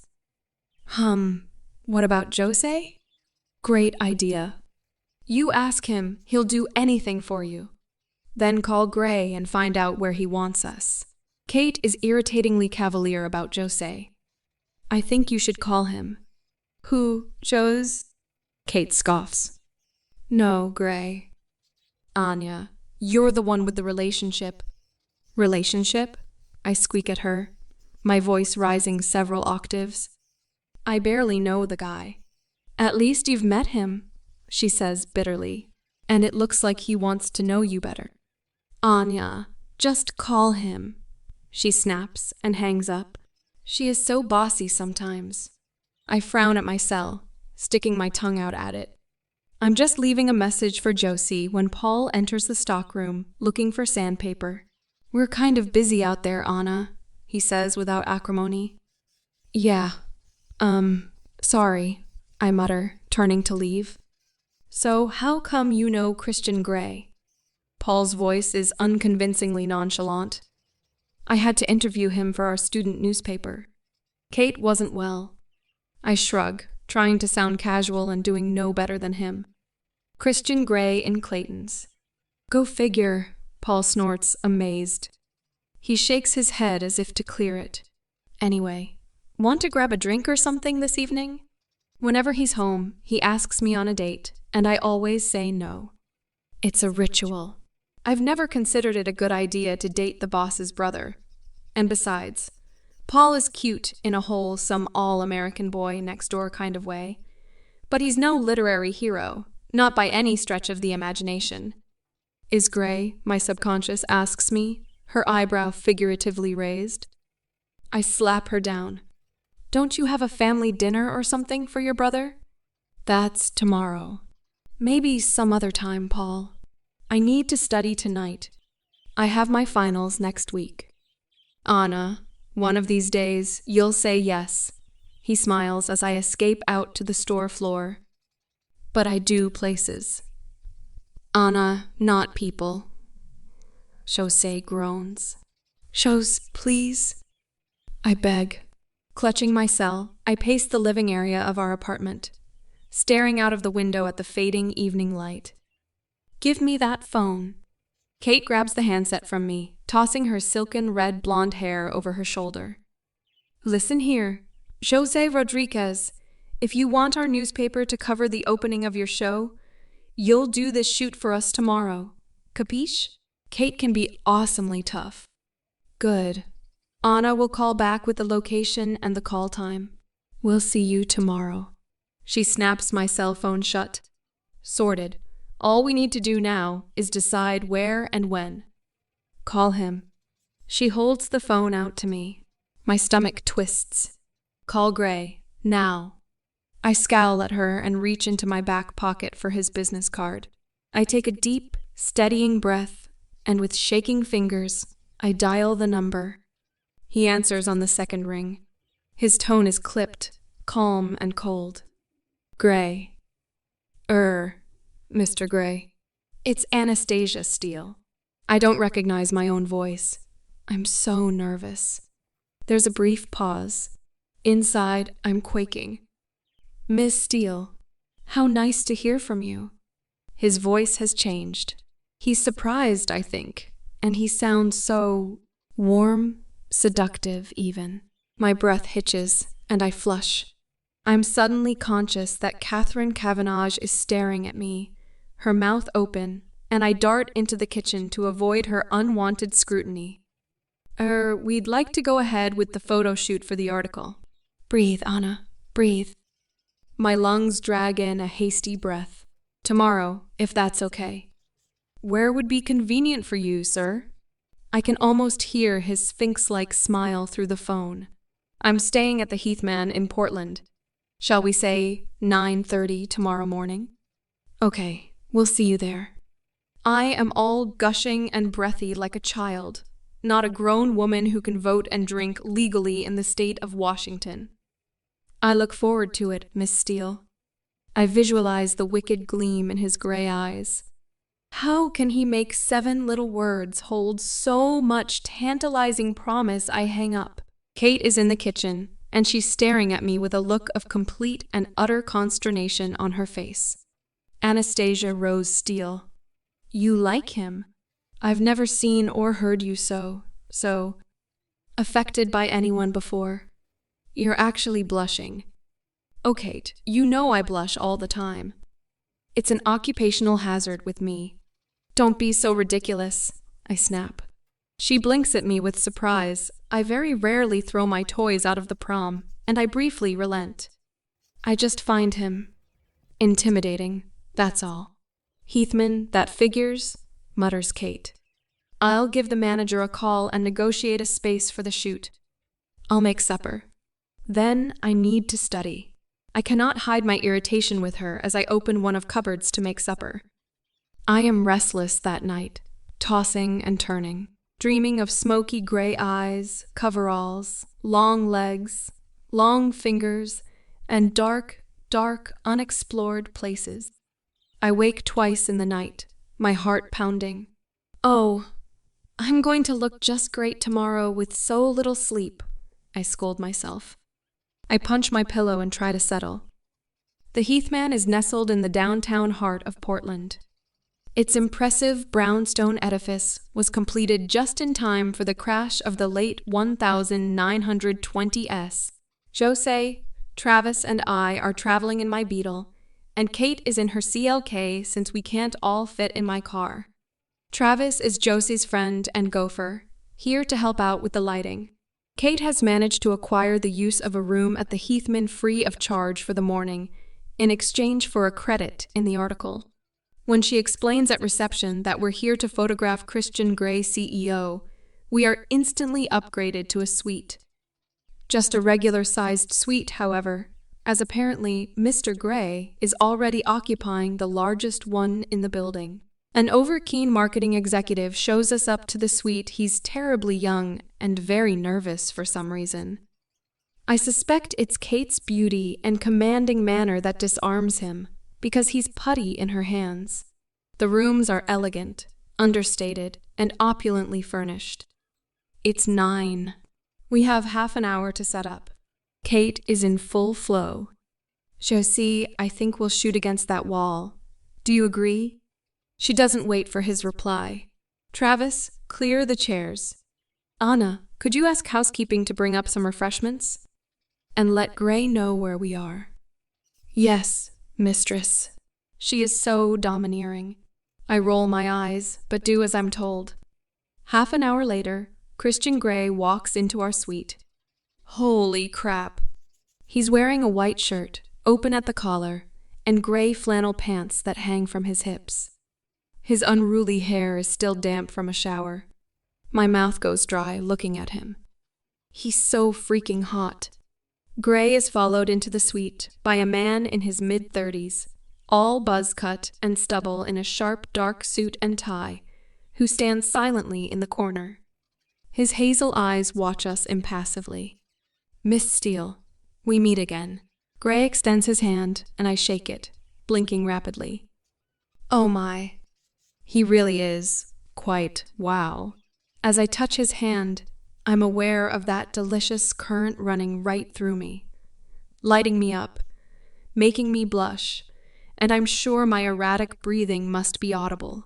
Mr. Grey, this is Catherine Kavanagh, I mutter, waving a hand toward Kate, who comes forward, looking him squarely in the eye. The tenacious Miss Kavanagh. How do you do? He gives her a small smile, looking genuinely amused. I trust you're feeling better. Anastasia said you were unwell last week. I'm fine. Thank you, Mr. Grey. She shakes his hand firmly without batting an eyelid. I remind myself that Kate has been to the best private schools in Washington. Her family has money, and she's grown up confident and sure of her place in the world. She doesn't take any crap. I am in awe of her. Thank you for taking the time to do this. She gives him a polite, professional smile. It's a pleasure, he answers, turning his gray gaze on me, and I flush again. Damn it. This is Jose Rodriguez, our photographer, I say, grinning at Josie, who smiles with affection back at me. His eyes cool when he looks from me to Grey. Mr. Grey? He nods. Mr. Rodriguez, Grey's expression changes too as he appraises Josie. Where would you like me? Grey asks him. His tone sounds vaguely threatening. But Catherine is not about to let Josie run the show. Mr. Grey, if you could sit here, please. Be careful of the lighting cables.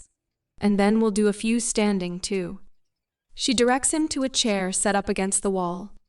Travis switches on the lights, momentarily blinding Grey, and mutters an apology. Then Travis and I stand back and watch as Josie proceeds to snap away. He takes several photographs handheld, asking Grey to turn this way, then that, to move his arm, then put it down again. Moving to the tripod, Jose takes several more, while Grey sits and poses, patiently and naturally, for about 20 minutes. My wish has come true. I can stand and admire Grey from not so afar. Twice our eyes lock, and I have to tear myself away from his cloudy gaze. Enough sitting. Catherine wades in again. Standing, Mr. Grey? She asks. He stands, and Travis scurries in to remove the chair. The shutter on Josie's Nikon starts clicking again. "I think we have enough," Jose announces 5 minutes later. "Great," says Kate. "Thank you again, Mr. Gray." She shakes his hand, as does Sozie. "I look forward to reading the article, Miss Kavanagh," murmurs Gray, and turns to me, standing by the door. "Will you walk with me, Miss Steele?" he asks. "Sure," I say, completely thrown. I glance anxiously at Kate, who shrugs at me. I notice Sozie scowling behind her. "Good day to you all." Holy hell. What's this about? What does he want? I pause in the hotel corridor, fidgeting nervously as Gray emerges from the room, followed by Mr. Buzz, cut in his sharp suit. "I'll call you, Taylor," he murmurs to Buzzcut. Taylor wanders back down the corridor, and Gray turns his burning gray gaze to me. "Crap. Have I done something wrong? I wondered if you would join me for coffee this morning." My heart slams into my mouth. A date? Christian Gray is asking me on a date. He's asking if you want a coffee. Maybe he thinks you haven't woken up yet. My subconscious whines at me in a sneering mood again. I clear my throat, trying to control my nerves. "I have to drive everyone home," I murmur apologetically, twisting my hands and fingers in front of me. "Taylor," he calls, making me jump. Taylor, who had been retreating down the corridor, turns and heads back toward us. "Are they based at the university?" Gray asks, his voice soft and inquiring. I nod, too stunned to speak. Taylor can take them. He's my driver. We have a large 4x4 here, so he'll be able to take the equipment too. "Mr. Gray?" Taylor asks when he reaches us, giving nothing away. "Please, can you drive the photographer, his assistant, and Miss Kavanagh back home?" "Certainly, sir," Taylor replies. "There. Now can you join me for coffee?" Gray smiles as if it's a done deal. I frown at him. Mr. Gray, this really?" "Look, Taylor doesn't have to drive them home." I flash a brief look at Taylor, who remains stoically impassive. "I'll swap vehicles with Kate, if you give me a moment." Gray smiles a dazzling, unguarded, natural, all teeth showing, glorious smile. Oh my. And he opens the door of the suite so I can re-enter. I scoot around him to enter the room, finding Catherine in deep discussion with Josie. "Anna, I think he definitely likes you," she says with no preamble whatsoever. Jose glares at me with disapproval. "But I don't trust him," she adds. I raise my hand up in the hope that she'll stop talking. By some miracle, she does. "Kate, if you take the Beetle, can I take your car?" "Why?" "Christian Gray has asked me to go for coffee with him." Her mouth pops open. Speechless Kate. I savor the moment. She grabs me by my arm and drags me into the bedroom that's off the living area of the suite. "Anna, there's something about him." Her tone is full of warning. "He's gorgeous," I agree, "but I think he's dangerous. Especially to someone like you." "What do you mean, someone like me?" I demand, affronted. "An innocent like you, Anna." "You know what I mean," she says, a little irritated. I flush. "Kate, it's just coffee. I'm starting my exams this week, and I need to study, so I won't be long." She purses her lips as if considering my request. Finally, she fishes her car keys out of her pocket and hands them to me. I hand her mine. "I'll see you later. Don't be long, or I'll send out search and rescue." "Thanks." I hug her. I emerge from the suite to find Christian Gray waiting, leaning up against the wall, looking like a male model in a pose for some glossy, high-end magazine. "Okay, let's do coffee," I murmur, flushing a beet red. He grins. "After you, Miss Steele." He stands up straight, holding his hand out for me to go first. I make my way down the corridor, my knees shaky, my stomach full of butterflies, and my heart in my mouth thumping a dramatic, uneven beat. I am going to have coffee with Christian Grey. And I hate coffee. We walk together down the wide hotel corridor to the elevators. What should I say to him? My mind is suddenly paralyzed with apprehension. What are we going to talk about? What on earth do I have in common with him? His soft, warm voice startles me from my reverie. How long have you? He knows I'm hiding something. I pop the tea bag into the teapot and almost immediately fish it out again with my teaspoon. As I place the used tea bag back on the side plate, he cocks his head, gazing quizzically at me. I like my tea black and weak, I mutter as an explanation. I see. Is he your boyfriend? What? Who? The photographer. Josie Rodriguez. I laugh, nervous but curious. What gave him that impression? No.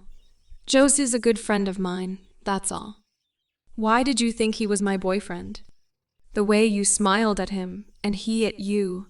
His gray gaze holds mine. He's so unnerving.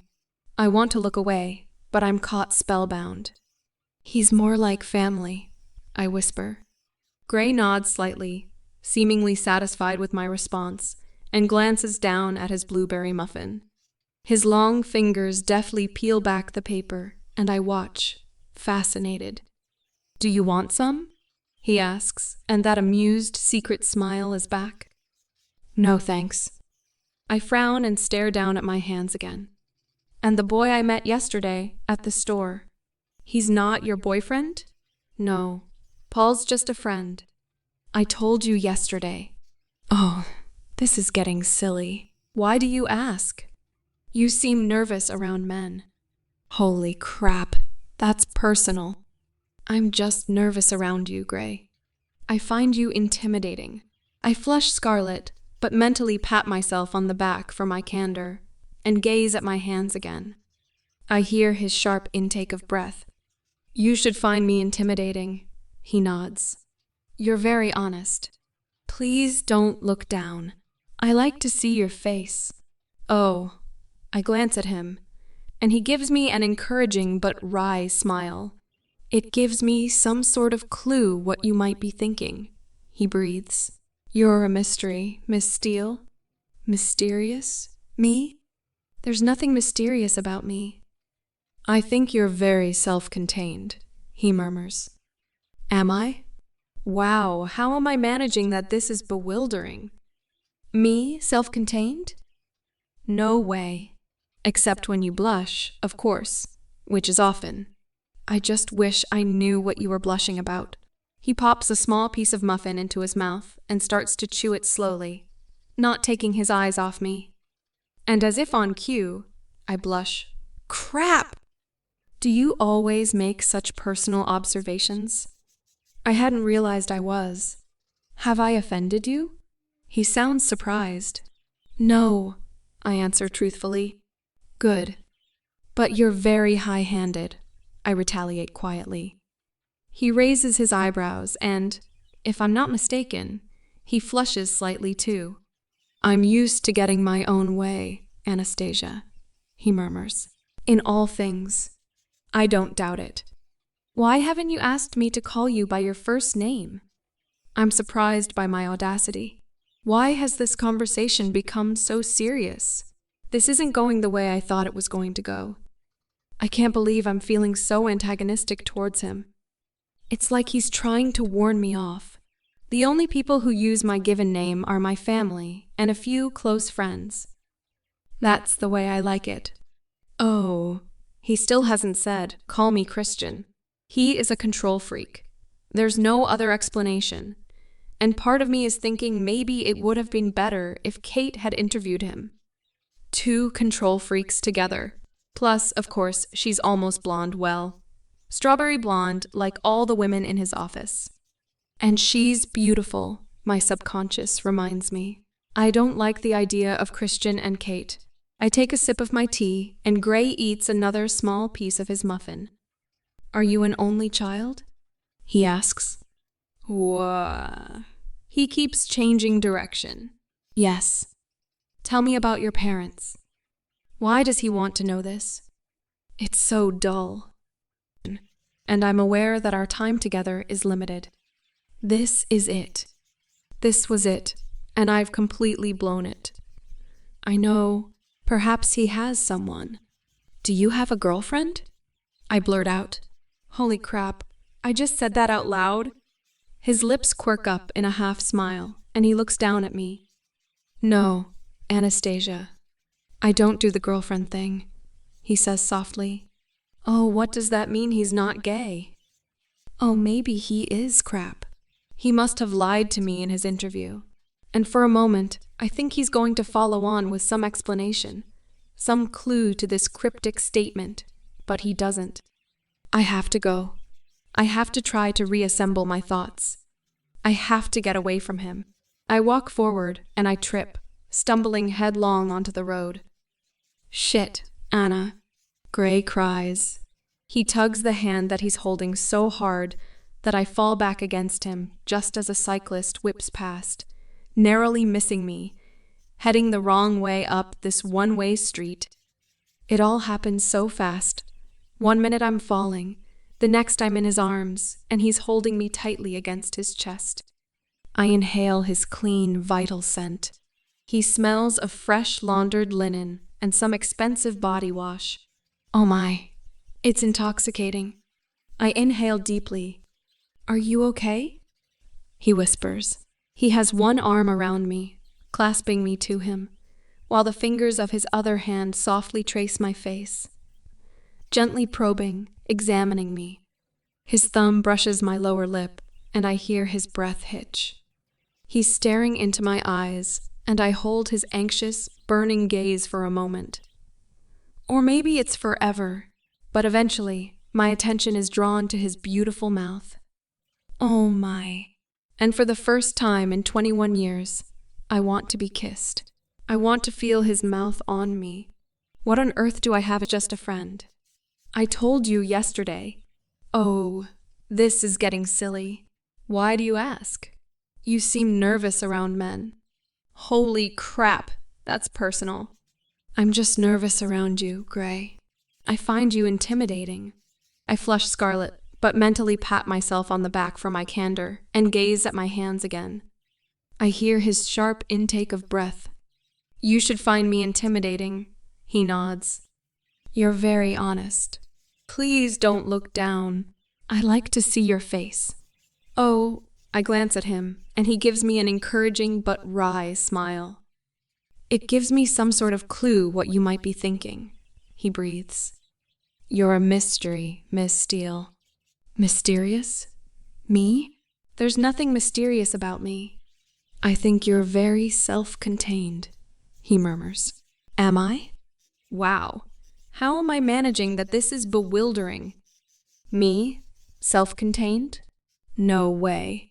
Except when you blush, of course, which is often. I just wish I knew what you were blushing about. He pops a small piece of muffin into his mouth and starts to chew it slowly, not taking his eyes off me. And as if on cue, I blush. Crap! Do you always make such personal observations? I hadn't realized I was. Have I offended you? He sounds surprised. No, I answer truthfully. Good. But you're very high-handed, I retaliate quietly.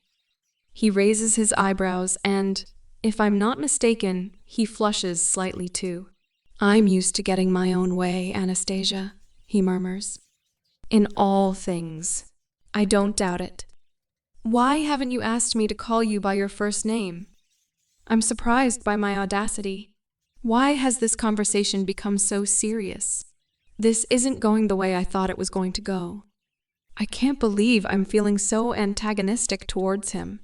It's like he's trying to warn me off. The only people who use my given name are my family and a few close friends.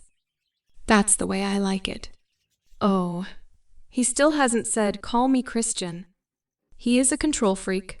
There's no other explanation, and part of me is thinking maybe it would have been better if Kate had interviewed him. Two control freaks together.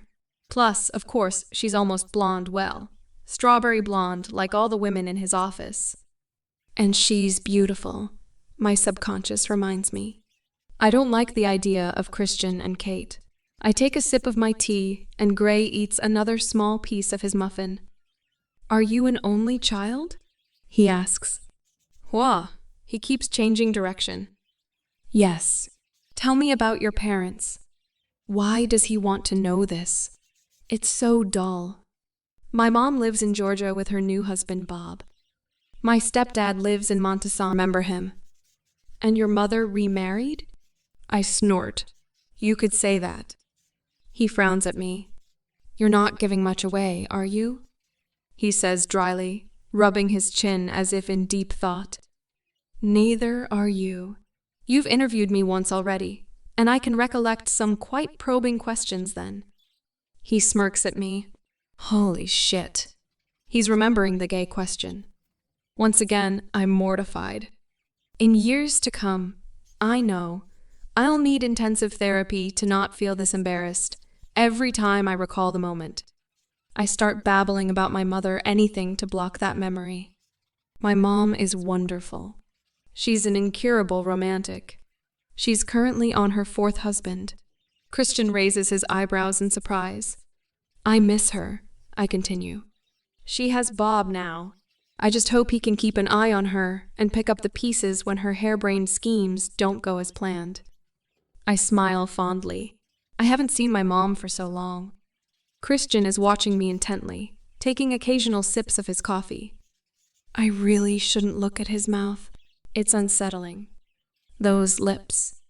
Do you get along with your stepfather? Of course. I grew up with him.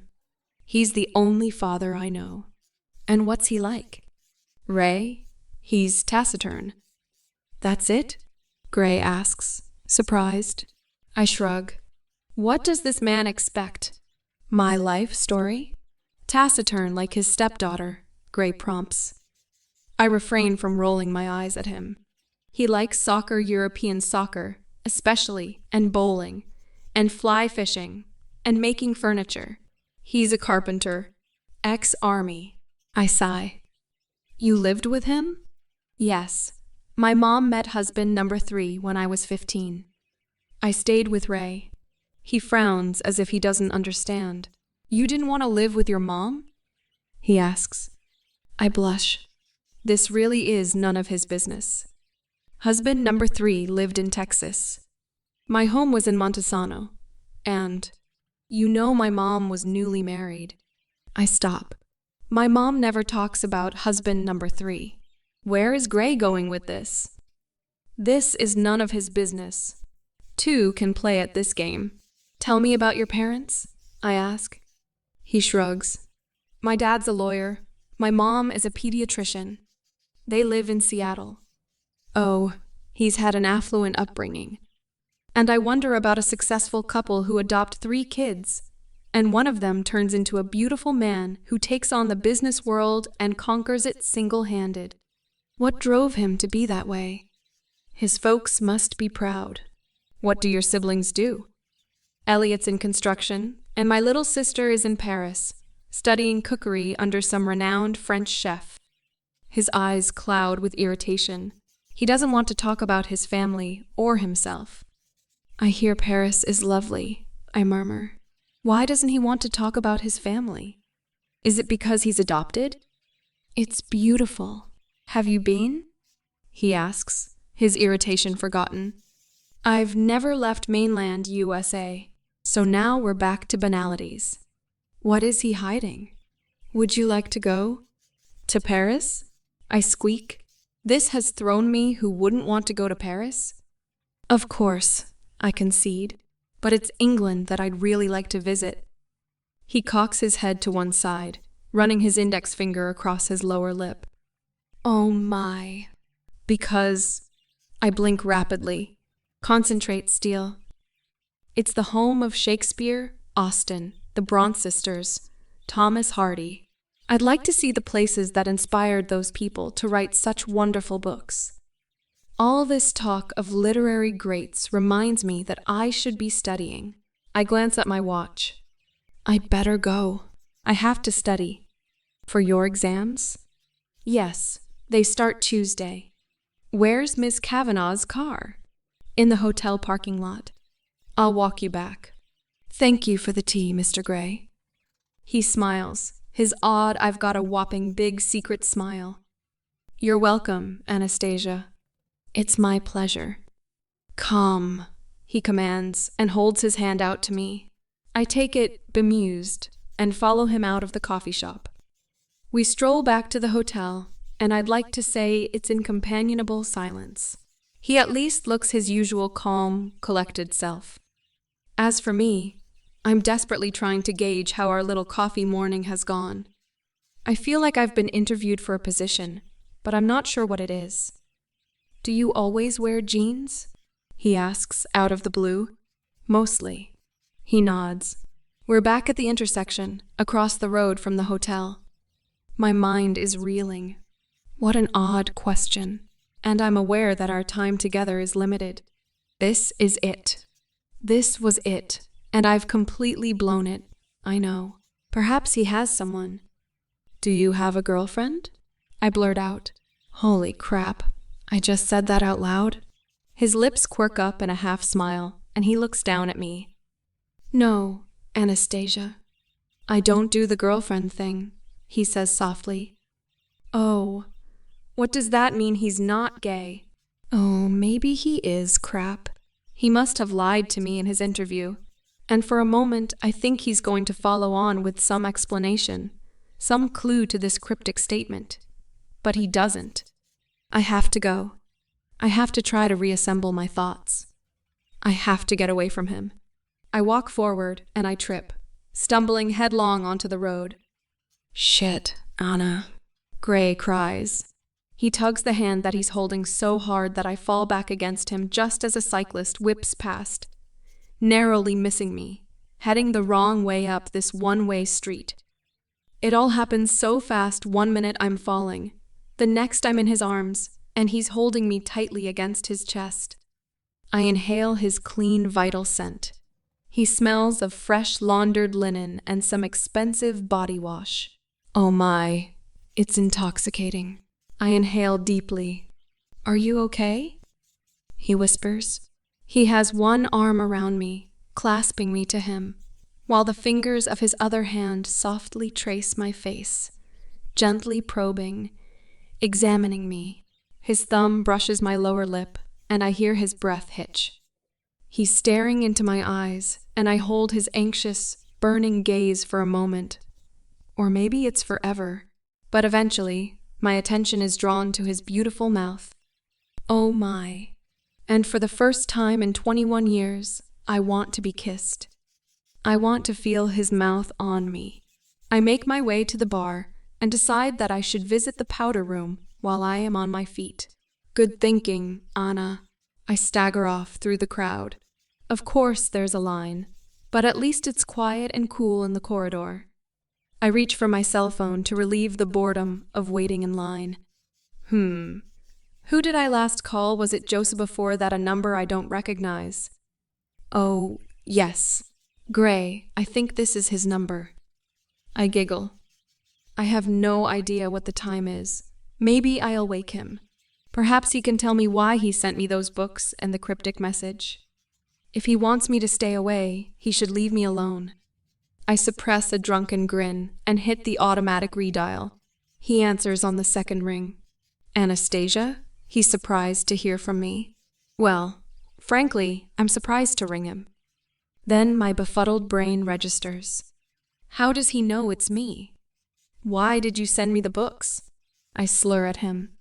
Anastasia? Are you okay? You sound strange. His voice is filled with concern. I'm not the strange one you are, I accuse. There, that told him, my courage fueled by alcohol. Anastasia, have you been drinking? What's it to you? I'm curious. Where are you? In a bar. Which bar? He sounds exasperated. A bar in Portland. How are you getting home? I'll find a way. This conversation is not going how I expected. Which bar are you in? Why did you send me the books, Christian? Anastasia, where are you? Tell me now. His tone is so dictatorial, his usual control freak. I imagine him as an old-time movie director wearing jodhpurs, holding an old-fashioned megaphone and a riding crop. The image makes me laugh out loud. You're so domineering? I giggle. Anna, so help me, where the fuck are you? Christian Grey is swearing at me. I giggle again. I'm in Portland. It's a long way from Seattle. Where in Portland? Good night, Christian. Anna. I hang up. Hey, though he did alcohol.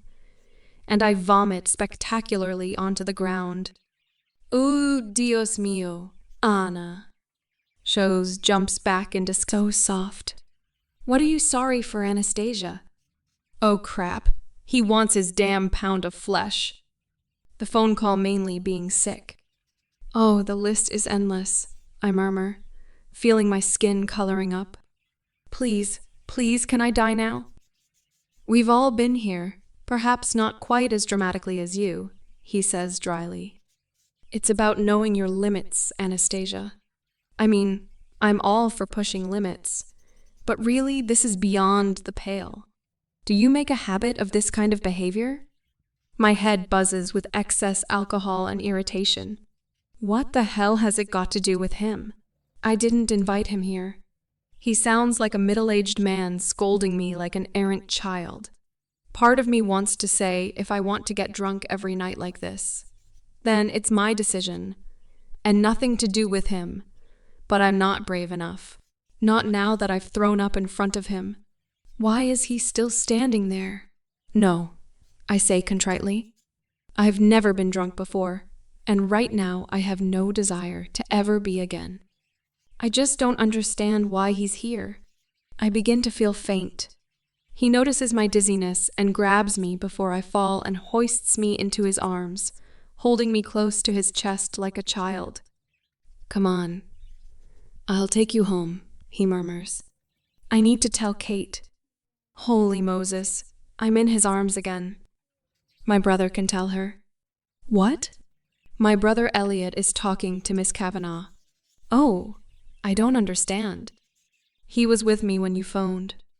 In Seattle? I'm confused. No, I'm staying at the Heathman. Still?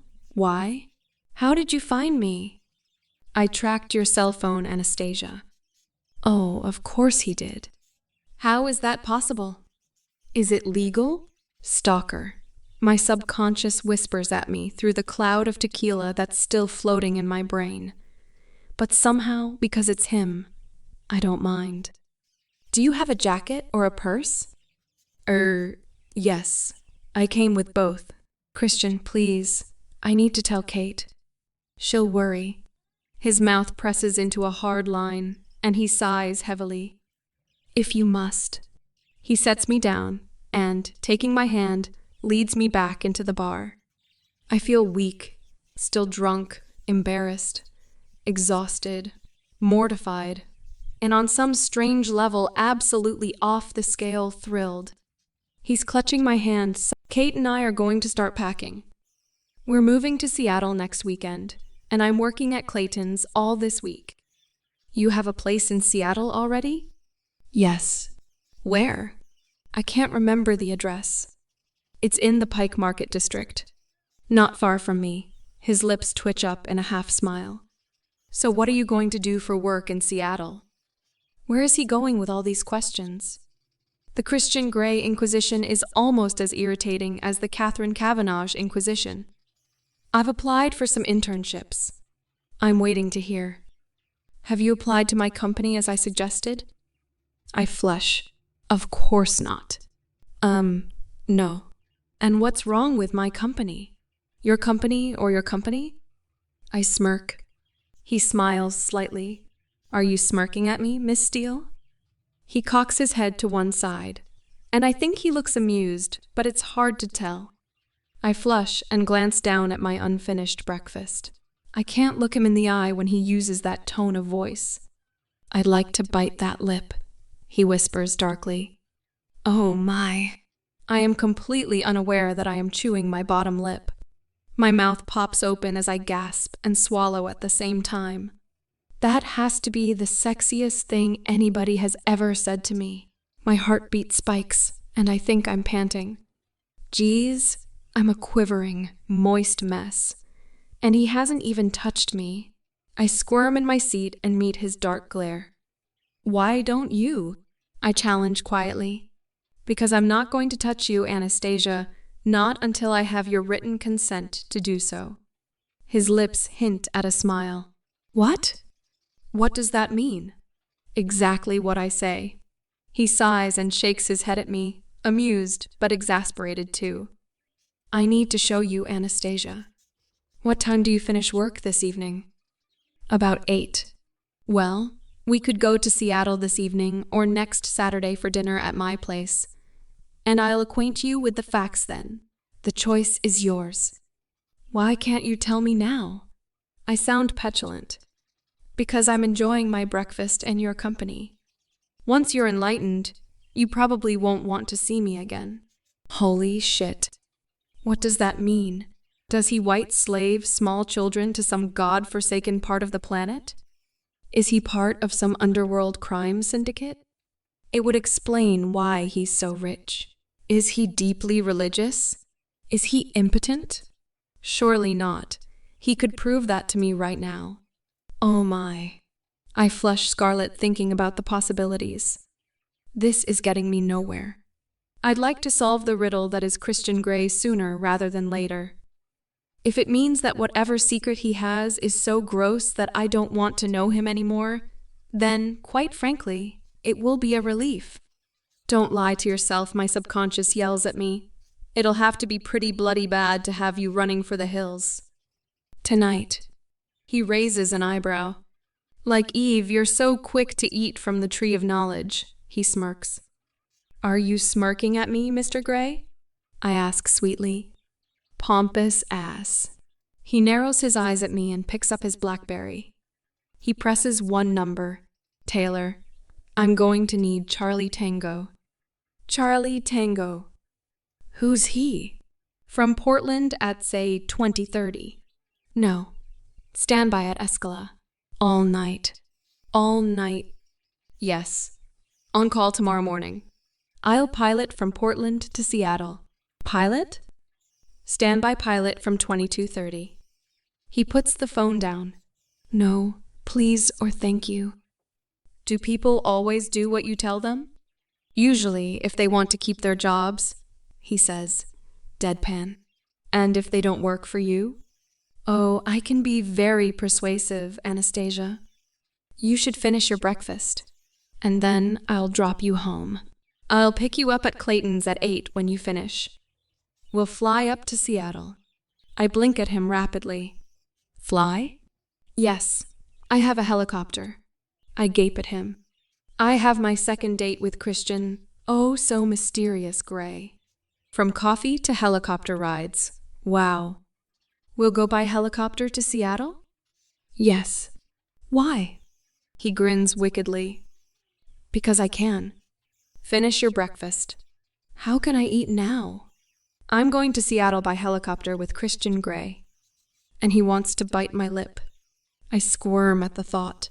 Eat, he says more sharply. Anastasia, I have an issue with wasted food. Eat. I can't eat all this. I gape at what's left on the table. Eat what's on your plate. If you'd eaten properly yesterday, you wouldn't be here, and I wouldn't be declaring my hand so soon. His mouth sets in a grim line. He looks angry. I frown and return to my now cold food. I'm too excited to eat, Christian. Don't you understand my subconscious explains? But I'm too much of a coward to voice these thoughts aloud, especially when he looks so sullen. Like a small boy. I find the thought amusing. What's so funny? He asks. I shake my head, not daring tell him and keep my eyes on my food. Swallowing my last piece of pancake, I peek up at him. He's eyeing me speculatively. Good girl, he says. I'll take you home when you've dried your hair. I don't want you getting ill. There's some kind of unspoken promise in his words. What does he mean I leave the table, wondering for a moment if I should ask permission, but dismissing the idea? Sounds like a dangerous precedent to set. I head back to his bedroom. A thought stops me. Where did you sleep last night? I turn to gaze at him, still sitting in the dining room chair. I can't see any blankets or sheets out here. Perhaps he's had them tidied away. In my bed, he says simply, his gaze impassive again. Oh, yes, it was quite a novelty for me too. He smiles. Not having. Sex. There I said the word. I blush, of course. No. He shakes his head and frowns as if recalling something uncomfortable. Sleeping with someone. He picks up his newspaper and continues to read. What in heaven's name does that mean? He's never slept with anyone? He's a virgin? Somehow I doubt that. I stand staring at him in disbelief. He is the most mystifying person I've ever met. And it dawns on me that I have slept with Christian Grey, and I kick myself, what would I have given to be conscious to watch him sleep? See him vulnerable. Somehow I find that hard to imagine. Well, allegedly all will be revealed tonight. In his bedroom, I hunt through a chest of drawers and find the hairdryer. Using my fingers, I dry my hair the best I can. When I've finished, I head into the bathroom. I want to clean my teeth. I eye Christian's toothbrush. It would be like having him in my mouth. Glancing guiltily over my shoulder at the door, I feel the bristles on the toothbrush. They are damp. He must have used it already. Grabbing it quickly, I squirt toothpaste on it and brush my teeth in double quick time. I feel so naughty. It's such a thrill. Grabbing my t-shirt, bra, and panties from yesterday, I put them in the shopping bag that Taylor brought and head back to the living area to hunt for my bag and jacket. Deep joy. There is a hair tie in my bag. Christian is watching me as I tie my hair into a ponytail, his expression unreadable. I feel his lust. Okay, and what safety measures do we have in place? And they'll go via Suez? How safe is Ben Sudan? And when do they arrive in Darfur? Okay, let's do it. Keep me abreast of progress. He hangs up. Ready to go? I nod. I wonder what his conversation was about. He slips on a navy pinstriped jacket, picks up his car keys, and heads for the door. After you, Miss Steele, he murmurs, opening the door for me. He looks so casually elegant. I pause, fractionally too long, drinking in the sight of him. And to think I slept with him last night, and, after all the tequila and the throwing up, he's still here. What's more, he wants to take me to Seattle. Why me? I don't understand it. I head out the door, recalling his words, "There's something about you well. The feeling is entirely mutual, Mr. Grey, and I aim to find out what it is." We walk in silence down the corridor toward the elevator. As we wait, I peek up at him through my lashes, and he looks out of the corner of his eyes down at me. I smile, and his lips twitch. The elevator arrives, and we step in. We're alone. Suddenly, for some inexplicable reason, possibly our proximity in such an enclosed space, the atmosphere between us changes, charging with an electric, exhilarating anticipation. My breathing alters as my heart races. His head turns fractionally toward me, his eyes darkest slate. I bite my lip. "Oh, fuck the paperwork," he growls. He lunges at me, pushing me against the wall of the elevator. Before I know it, he's got both of my hands in one of his in a vice-like grip above my head, and he's pinning me to the wall, using his hip. Holy shit. His other hand grabs my ponytail and yanks down, bringing my face up, and his lips are on mine. It's only just not painful. I moan into his mouth, giving his tongue an opening. He takes full advantage, his tongue expertly exploring my mouth. I have never been kissed like this. My tongue tentatively strokes his and joins his in a slow, erotic dance that's all about touch and sensation, all bump and grind. He brings his hand up to grasp my chin and holds me in place. I am helpless, my hands pinned, my face held and his hips restraining me. I feel his erection against my belly. Oh my, he wants me. Christian Grey, Greek god, wants me, and I want him, here. Now, in the elevator. You are so sweet, he murmurs, each word a staccato. The elevator stops, the doors open, and he pushes away from me in the blink of an eye, leaving me hanging. 3 men in business suits look at both of us and smirk as they climb on board. My heart rate is through the roof. I feel like I've run an uphill race. I want to lean over and grasp my knees, but that's just too obvious. I glance up at him. He looks so cool and calm, like he's been doing the Seattle Times crossword. How unfair. Is he totally unaffected by my presence? He glances at me out of the corner of his eye, and he gently blows out a deep breath. Oh, he's affected all right. And my very small inner goddess sways in a gentle, victorious samba. The businessmen exit on the 2nd floor. We have 1 more floor to travel. You've brushed your teeth, he says, staring at me. I used your toothbrush, I breathe. His lips quirk up in a half smile. Oh, Anastasia Steele, what am I going to do with you? The doors open at the 1st floor, and he takes my hand and pulls me out. What is it about elevators?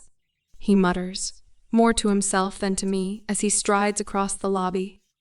I struggle to keep pace with him, because my wits have been thoroughly, royally, scattered all over the floor and walls of Elevator 3 in the Heathman Hotel. Chapter 6. Christian opens the passenger door to the black Audi SUV, and I clamber in. It's a beast of a car. He hasn't mentioned the outburst of passion that exploded in the elevator. Should I? Should we talk about it or pretend that it didn't happen? It hardly seems real. My first proper no-holds-barred kiss. As time ticks on, I assign it mythical, Arthurian legend, lost city of Atlantis status. It never happened. It never existed. Perhaps I imagined it all. No. I touch my lips, swollen from his kiss. It definitely happened. I am a changed woman. I want this man, desperately, and he wanted me. I glance at him. Christian is his usual, polite, slightly distant self. How confusing. He starts the engine and reverses out of his space in the parking lot. He switches on the MP3 player. The car interior is filled with the sweetest, most magical music of 2 women singing. Oh, wow. All my senses are in disarray, so this is doubly affecting. It sends delicious shivers up my spine. Christian pulls out onto SW Park Avenue, and he drives with easy, lazy confidence. What are we listening to? It's the Flower Duet by Delibes from the opera Lock Me. Do you like it? Christian, it's wonderful. It is, isn't it? He grins, glancing at me. And for a fleeting moment, he seems his age, young, carefree, and heart-stoppingly beautiful. Is this the key to him? Music? I sit and listen to the angelic voices, teasing and seducing me. Can I hear that again? Of course. Christian pushes a button, and the music is caressing me once more. It's a gentle, slow, sweet, and sure assault on my oral senses. You like classical music? I ask, hoping for a rare insight into his personal preferences. My taste is eclectic. Anastasia, everything from Thomas Tallis to the Kings of Leon. It depends on my mood. You? Me too. Though I don't know who Thomas Tallis is. He turns and gazes at me briefly, before his eyes are back on the road. I'll play it for you sometime. He's a 16th century British composer. Tudor, church choral music. Christian grins at me. Sounds very esoteric, I know, but it's also magical. Anastasia. He presses a button, and the Kings of Leon start singing. This I know. Sex on fire. How appropriate. The music is interrupted by the sound of a cell phone ringing over the MP3 speakers. Christian hits a button on the steering wheel. Gray, he snaps. He's so brusque. Mr. Gray, it's Welch here. I have the information you require. A rasping, disembodied voice comes over the speakers. Good. Email it to me. Anything to add? No, sir. He presses the button. Then the call ceases, and the music is back. No goodbye or thanks. I'm so glad that I never seriously entertained the thought of working for him. I shudder at the very idea. He's just too controlling and cold with his employees. The music cuts off again for the phone. Gray. The NDA has been emailed to you, Mr. Gray. A woman's voice. Good. That's all, Andre. Good day, sir. Christian hangs up by pressing a button on the steering wheel. The music is on very briefly when the phone rings again. Holy hell. Is this his life? Constant nagging phone calls? Gray, he snaps. Hi, Christian. Do you get laid? Hello, Elliot. I'm on speakerphone, and I'm not alone in the car. Christian sighs. Who's with you? Christian rolls his eyes. Anastasia Steele. Hi, Anna? Anna. Hello, Elliot. Heard a lot about you, Elliot murmurs, huskily. Christian frowns. Don't believe a word, Kate says. Elliot laughs. I'm dropping Anastasia off now. Christian emphasizes my name. Shall I pick you up? Sure. See you shortly. Christian hangs up, and the music is back. Why do you insist on calling me Anastasia? Because it's your name. I prefer Anna. Do you now? He murmurs. We are almost at my apartment. It's not taken long. Anastasia, he muses. I scowl at him, but he ignores my expression. What happened in the elevator, it won't happen again. Well, not unless it's premeditated. He pulls up outside my duplex. I belatedly realize he's not asked me where I live, yet he knows. But then he sent the books. Of course he knows where I live. What able? Cell phone tracking. Helicopter owning. Stalker wouldn't. Why won't he kiss me again? I pout at the thought. I don't understand. Honestly, his surname should be cryptic, not Gray. He climbs out of the car, walking with easy, long-legged grace round to my side to open the door. Ever the gentleman, except perhaps in rare, precious moments in elevators. I flush at the memory of his mouth on mine, and the thought that I'd been unable to touch him enters my mind. I wanted to run my fingers through his decadent, untidy hair, but I'd been unable to move my hands. I am retrospectively frustrated. I liked what happened in the elevator, I murmur as I climb out of the car. I'm not sure if I hear an audible gasp, but I choose to ignore it and head up the steps to the front door. Kate and Elliot are sitting at our dining table. The $14,000 books have disappeared. Thank heavens. I have plans for them. She has the most un-Kate, ridiculous grin on her face, and she looks mussed up in a sexy kind of way. Christian follows me into the living area, and in spite of her, I've been having a good time all night grin. Kate eyes him suspiciously. Hi, Anna. She leaps up to hug me, then holds me at arm's length so she can examine me. She frowns and turns to Christian. Good morning, Christian, she says, and her tone is a little hostile. Miss Cavenagh, he says in his stiff, formal way. Christian, her name is Kate, Elliot grumbles. Kate. Christian gives her a polite nod and glares at Elliot, who grins and rises to hug me too. Hi, Anna. He smiles, his blue eyes twinkling, and I like him immediately. He's obviously nothing like Christian, but then they're adopted brothers. Hi, Elliot. I smile at him, and I'm aware that I'm biting my lip. Elliot, we'd better go, Christian says mildly. Sure. He turns to Kate and pulls her into his arms and gives her a long, lingering kiss. Geez, get a room. I stare at my feet, embarrassed. I glance up at Christian, and he's watching me intently. I narrow my eyes at him. Why can't you kiss me like that? Elliot continues to kiss Kate, sweeping her off her feet and dipping her in a dramatic hold so that her hair touches the ground as he kisses her hard. Laters, baby, he grins. Kate just melts. I've never seen her melt before the words comely and compliant come to mind. Compliant Kate. Boy, Elliot must be good. Christian rolls his eyes and stares down at me, his expression unreadable. Although maybe he's mildly amused, he tucks a stray strand of my hair that has worked its way free from my ponytail behind my ear. My breath hitches at the contact, and I lean my head slightly into his fingers. His eyes soften, and he runs his thumb across my lower lip. My blood sears in my veins. And all too quickly, his touch is gone.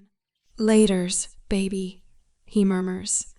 And I have to laugh because it's so unlike him. But even though I know he's being irreverent, the endearment tugs at something deep inside me. I'll pick you up at 8. He turns to leave, opening the front door and stepping out onto the porch. Elliot follows him to the car, but turns and blows Kate another kiss. And I feel an unwelcome pang of jealousy. So, did you? Kate asks as we watch them climb into the car and drive off, the burning curiosity evident in her voice. No, I snap irritably, hoping that will halt the questions. We head back into the apartment. You obviously did, though. I can't contain my envy. Kate always manages to ensnare men. She is irresistible, beautiful, sexy, funny, forward. All the things that I'm not. But her answering grin is infectious. And I'm seeing him again this evening. She claps her hands and jumps up and down like a small child. She cannot contain her excitement and happiness. And I can't help but feel happy for her. A happy Kate. This is going to be interesting. Christian is taking me to Seattle this evening. Seattle? Yes. Maybe you will then? Oh, I hope so. You like him then? Yes. Like him enough too? Yes. She raises her eyebrows. Wow. Anna Steele, finally falling for a man, and it's Christian Grey-hot, sexy billionaire. Oh yeah, it's all about the money. I smirk, and we both fall into a fit of giggles. Is that a new blouse? She asks, and I let her have all the unexciting details about my night. Has he kissed you yet?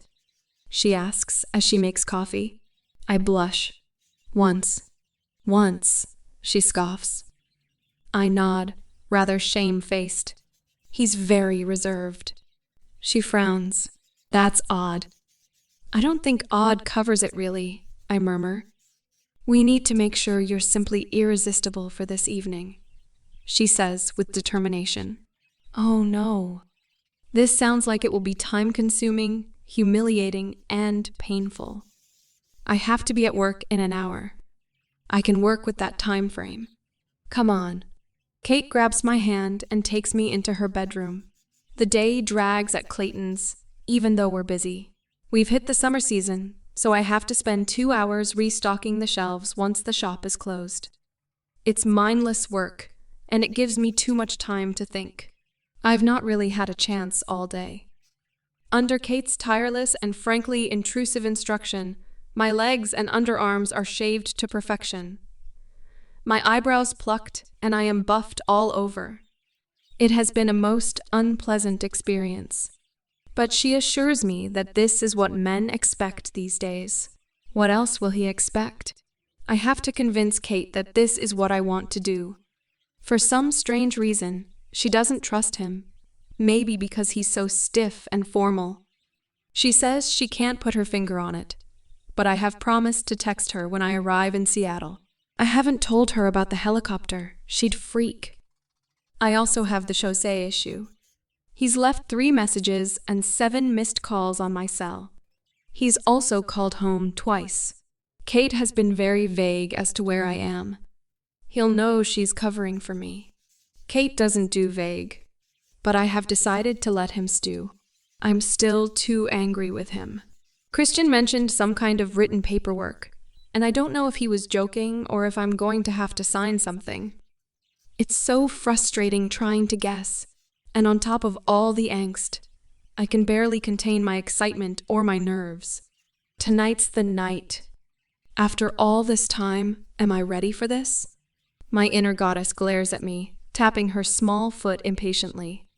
She's been ready for this for years, and she's ready for anything with Christian Grey, but I still don't understand what he sees in me.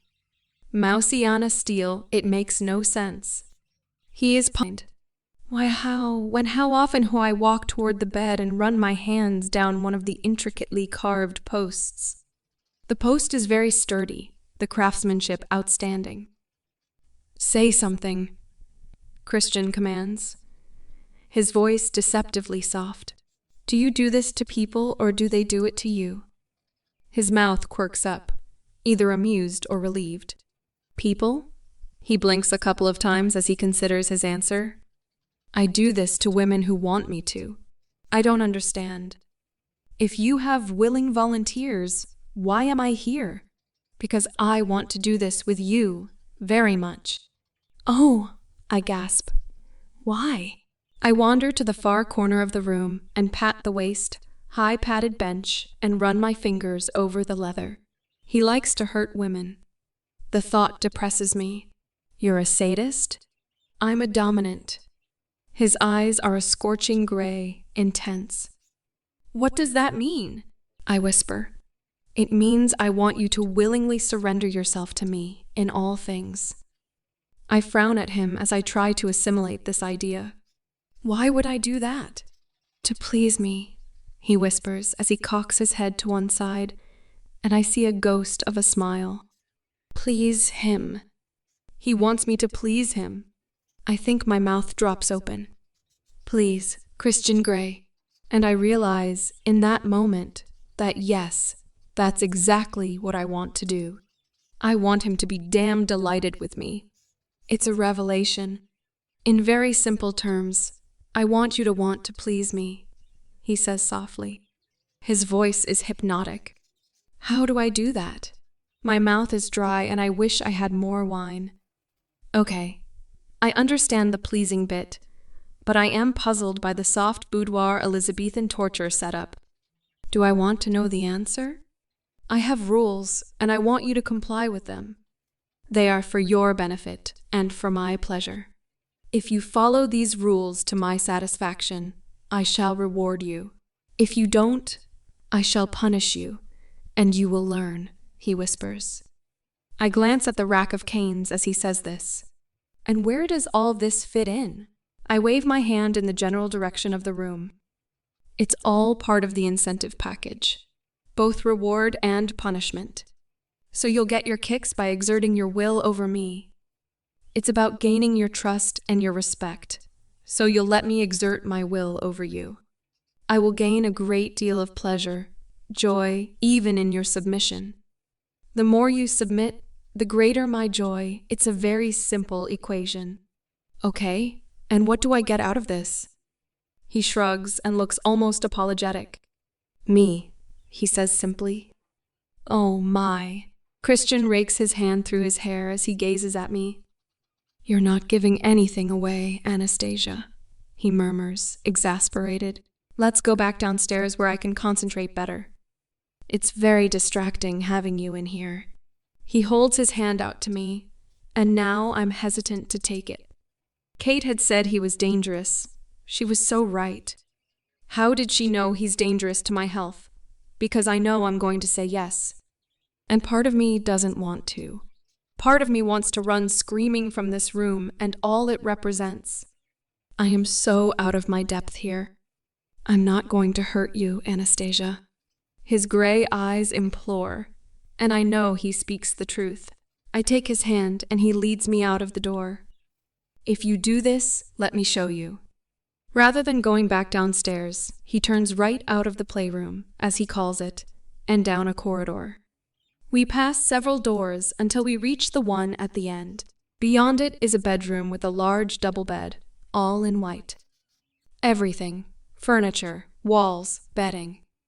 It's sterile and cold, but with the most glorious view of Seattle through the glass wall. This will be your room. You can decorate it how you like. Have whatever you like in here. My room you're expecting me to move in? I can't hide the horror in my voice. Not full time. Just say Friday evening through Sunday. We have to talk about all that, negotiate. If you want to do this, he adds, his voice quiet and hesitant. I'll sleep here? Yes. Not with you. No. I told you I don't sleep with anyone except you when you're stupefied with drink. His eyes are reprimanding. My mouth presses in a hard line. This is what I cannot reconcile. Kind, caring Christian, who rescues me from inebriation and holds me gently while I'm throwing up into the azaleas, and the monster who possesses whips and chains in a special room. Where do you sleep? My room is downstairs. Come, you must be hungry. Weirdly, I seem to have lost my appetite. I murmur petulantly. You must eat, Anastasia, he admonishes, and taking my hand leads me back downstairs. Back in the impossibly big room, I am filled with deep trepidation. I'm on the edge of a precipice, and I have to decide whether or not to jump. I'm fully aware that this is a dark path I'm leading you down, Anastasia, which is why I really want you to think about this. You must have some questions, he says as he wanders into the kitchen area, releasing my hand.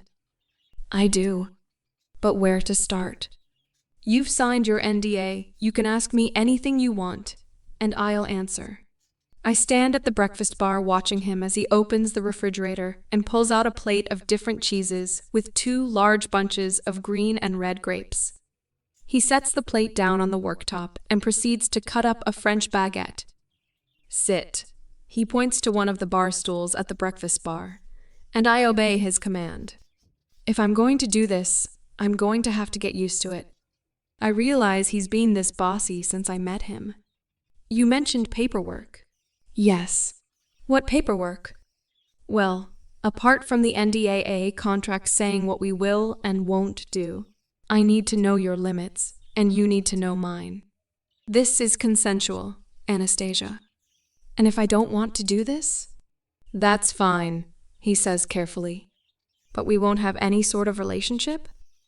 I ask. No. Why? This is the only sort of relationship I'm interested in. Why? He shrugs. It's the way I am. How did you become this way?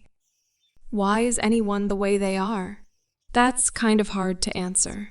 Why do some people like cheese and other people hate it? Do you like cheese? Mrs. Jones, my housekeeper, has left this for supper. He takes some large white plates from a cupboard and places one in front of me. We're talking about cheese. Holy crap! What are your rules that I have to follow? Food. How can I eat now? I'm really not hungry, I whisper. You will eat, he says simply. Dominating Christian, it all becomes clear. Would you like another glass of wine? Yes, please. He pours wine into my glass and comes to sit beside me. I take a hasty sip. Help yourself to food, Anastasia. I take a small bunch of grapes. This I can manage. He narrows his eyes. Have you been like this for a while? I ask. Yes. Is it easy to find women who want to do this? He raises an eyebrow at me. You'd be amazed, he says dryly. Then why me really don't understand. Anastasia, I've told you. There's something about you. I can't leave you alone. He smiles ironically. I'm like a moth to a flame. His voice darkens. I want you very badly. Especially now, when you're biting your lip again. He takes a deep breath and swallows. My stomach somersaults. He wants me. In a weird way, True. But this beautiful, strange, kinky man wants me. I think you have that cliché the wrong way round. I grumble. I am the moth, and he is the flame, and I'm going to get burnt. I know. Eat? No. I haven't signed anything yet, so I think I'll hang on to my free will for a bit longer, if that's okay with you. His eyes soften, and his lips turn up in a smile. As you wish, Miss Steele. How many women? I blurt out the question, but I'm so curious. 15. Oh, not as many as I thought. For long periods of time? Some of them, yes. Have you ever hurt anyone? Yes. Holy shit. Badly? No. Will you hurt me? What do you mean? Physically, will you hurt me? I will punish you when you require it, and it will be painful. I think I feel a little faint. I take another sip of wine. Alcohol, this will make me brave. Have you ever been beaten? I ask. Yes. Oh, that surprises me. Before I can question him on this revelation further, he interrupts my train of thought. Let's discuss this in my study. I want to show you something. This is so hard to process. Here I was, foolishly thinking that I'd spend a night of unparalleled passion in this man's bed, and we're negotiating this weird arrangement. I follow him into his study, a spacious room with another floor-to-ceiling window that opens out onto the balcony. He sits on the desk, motions for me to sit on a leather chair in front of him, and hands me a piece of paper. These are the rules. They may be subject to change. They form part of the contract, which you can also have. Read these rules and let's discuss. Rules. Obedience. The submissive will obey any instructions given by the dominant immediately, without hesitation or reservation, and in an expeditious manner. The submissive will agree to any sexual activity deemed fit and pleasurable, by the dominant accepting those activities which are outlined in hard limits. Appendix 2. She will do so eagerly and without hesitation. Sleep. The submissive will ensure she achieves a minimum of 7 hours sleep a night, when she is not with the dominant. Food. The submissive will eat regularly to maintain her health and well-being from a prescribed list of foods. Appendix 4. The submissive will not snack between meals, with the exception of fruit. Clothes. During the term, the submissive will wear clothing only approved by the dominant. The dominant will provide a clothing budget for the submissive, which the submissive shall utilize. The dominant shall accompany the submissive to purchase clothing on an ad hoc basis. If the dominant so requires, the submissive shall during the term any adornments the dominant shall require, in the presence of the dominant and any other time the dominant deems fit. Exercise. The dominant shall provide the submissive with a personal trainer 4 times a week in our long sessions, at times to be mutually agreed between the personal trainer and the submissive. The personal trainer will report to the dominant on the submissive's progress. Personal hygiene/beauty. The submissive will keep herself clean and shaved and slash or waxed at all times. The submissive will visit a beauty salon of the dominant's choosing at times to be decided by the dominant and undergo whatever treatments the dominant sees fit. Personal safety. The submissive will not drink to excess, smoke, take recreational drugs, or put herself in any unnecessary danger. Personal qualities. The submissive will not enter into any sexual relations with anyone other than the dominant. The submissive will conduct herself in a respectful and modest manner at all times. She must recognize that her behavior is a direct reflection on the dominant.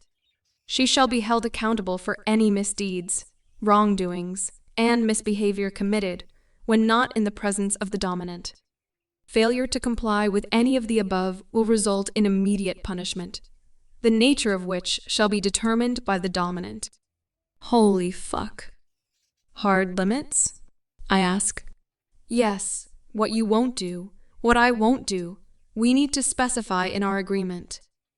I'm not sure about accepting money for clothes. It feels wrong. I shift uncomfortably, the word ho rattling round my head.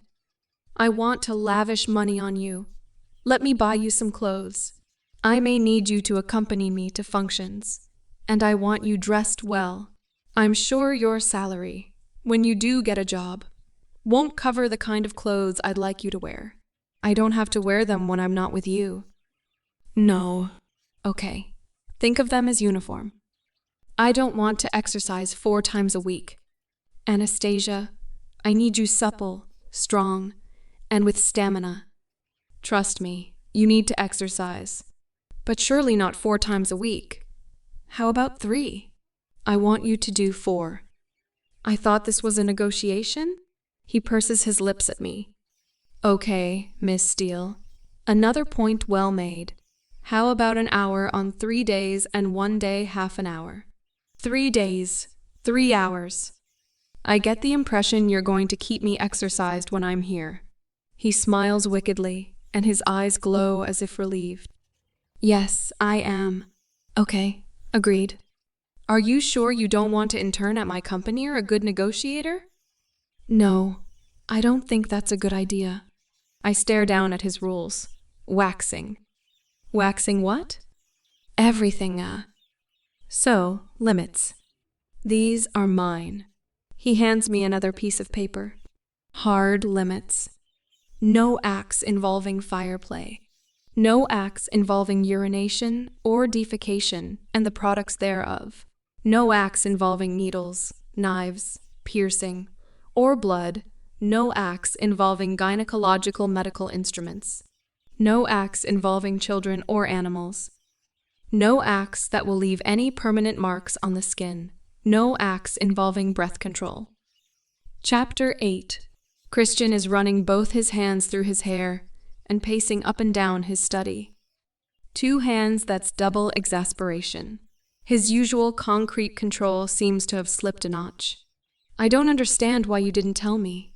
He castigates me. The subject never came up. I'm not in the habit of revealing my sexual status to everyone I meet. I mean, we hardly know each other. I'm staring at my hands. Why am I feeling guilty? Why is he so mad? I peek up at him. Well, you know a lot more about me now. He snaps. His mouth presses into a hard line. I knew you were inexperienced, but a virgin. He says it like it's a really dirty word. Hell, Anya. I just showed you. He groans. May God forgive me. Have you ever been kissed apart from by me? Of course I have. I try my best to look affronted. Okay, maybe twice. And a nice young man hasn't swept you off your feet? I just don't understand. You're 21, nearly 22. You're beautiful.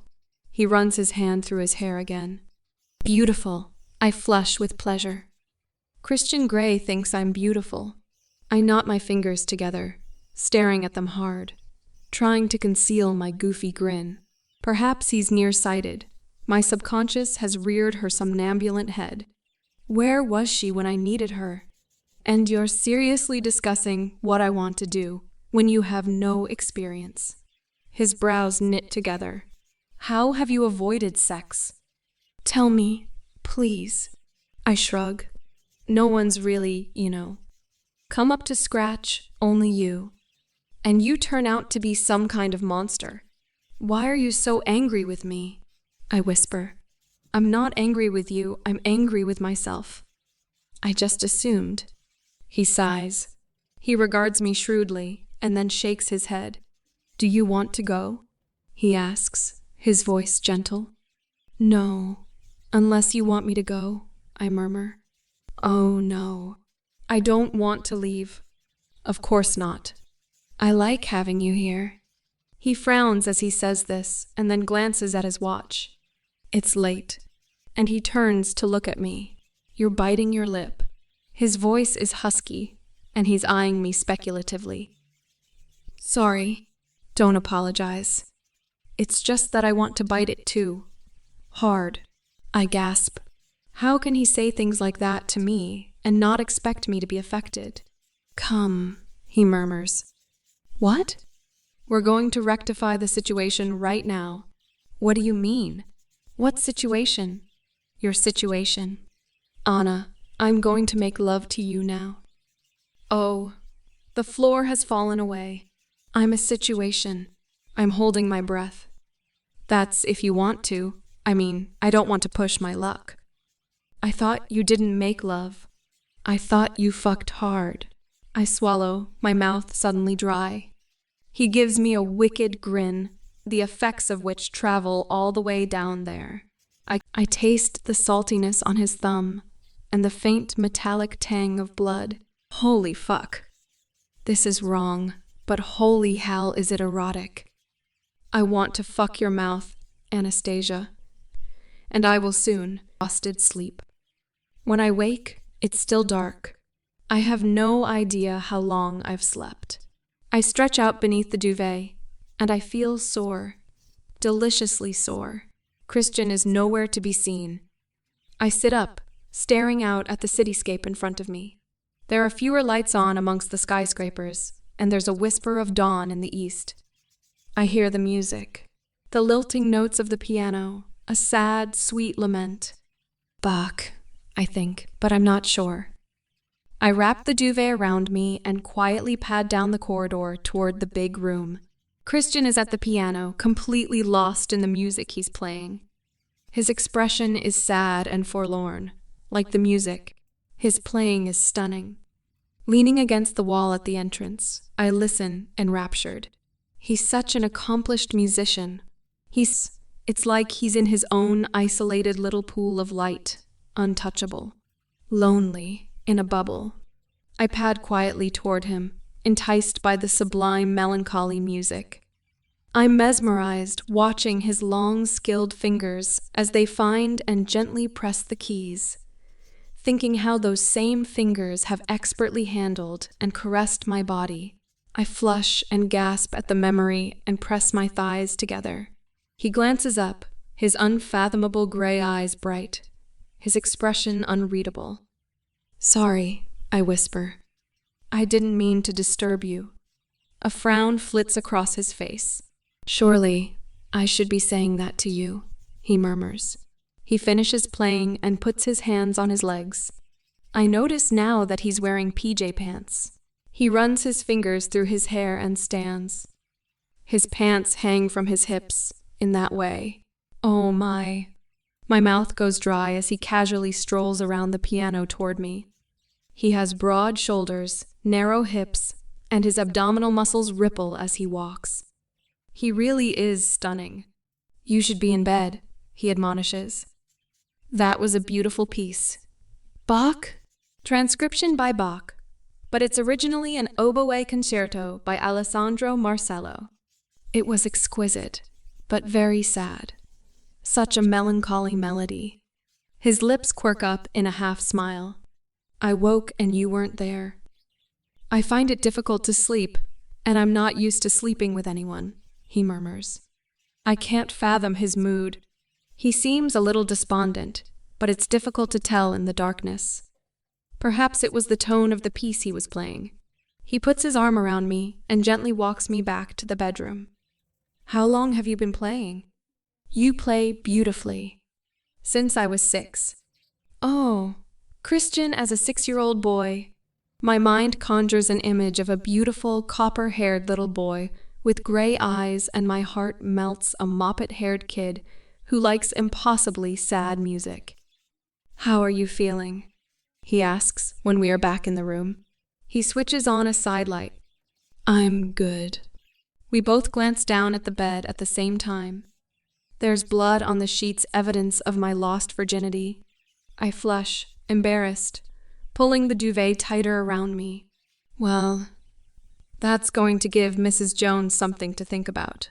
I realize that I've not seen his naked Get into bed, he says sharply. I'll come and lie down with you. His voice softens. I drop my hand and frown. I don't think I've ever touched his torso. He opens a chest of drawers and pulls out a t-shirt and quickly slips it on. Bed, he orders again. I climb back onto the bed, trying not to think about the blood. He clambers in beside me and pulls me into his embrace, wrapping his arms around me so that I'm facing away from him. He kisses my hair gently, and he inhales deeply. Chapter 9. Beside me, Christian Grey is fast asleep. Wow, what a view. I'm surprised he's still in bed. He's facing me, and I have an unprecedented opportunity to study him. His lovely face looks younger, relaxed in sleep. His sculpted, pouty lips are parted slightly, and his shiny, clean hair is a glorious mess. How could anyone look this good and still be legal?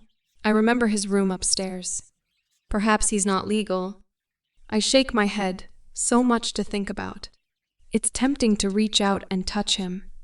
But like a small child, he's so lovely when he's asleep.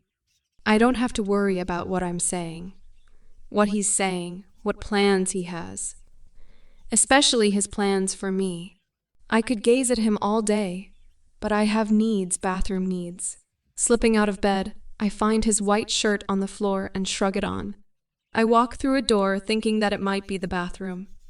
But I'm in a vast walk-in closet as big as my bedroom. Lines and lines of expensive suits, shirts, shoes, and ties. How can anyone need this many clothes? I tut with disapproval. Actually, Kate's wardrobe probably rivals this. Kate? Oh no. I didn't think about her all evening. I was supposed to text her. Crap? I'm going to be in trouble. I wonder briefly how she's getting on with Elliot. Returning to the bedroom, Christian is still asleep. I try the other door. It's the bathroom, and it's bigger than my bedroom. Why does one man need so much space? 2 sinks, I notice with irony.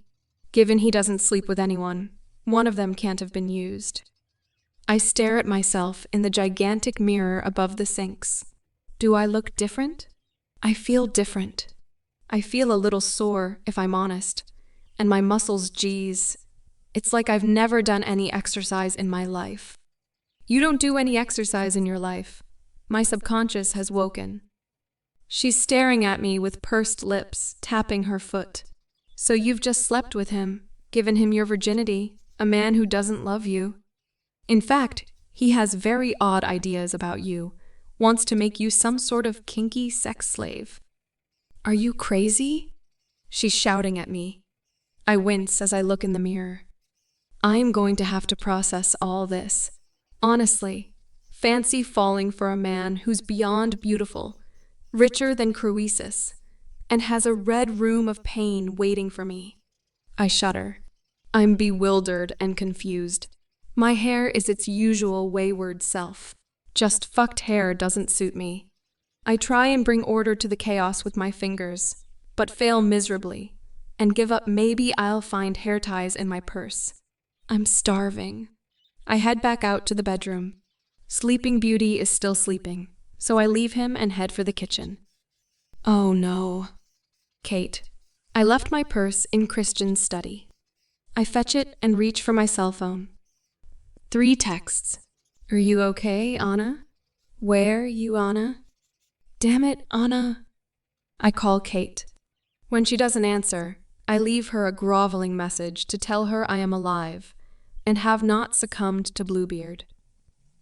Well, not in the sense she would be worried about, or perhaps I have. Oh, this is so confusing. I have to try and categorize and analyze my feelings for Christian Grey. It's an impossible task. I shake my head in defeat. I need alone time, away from here to think.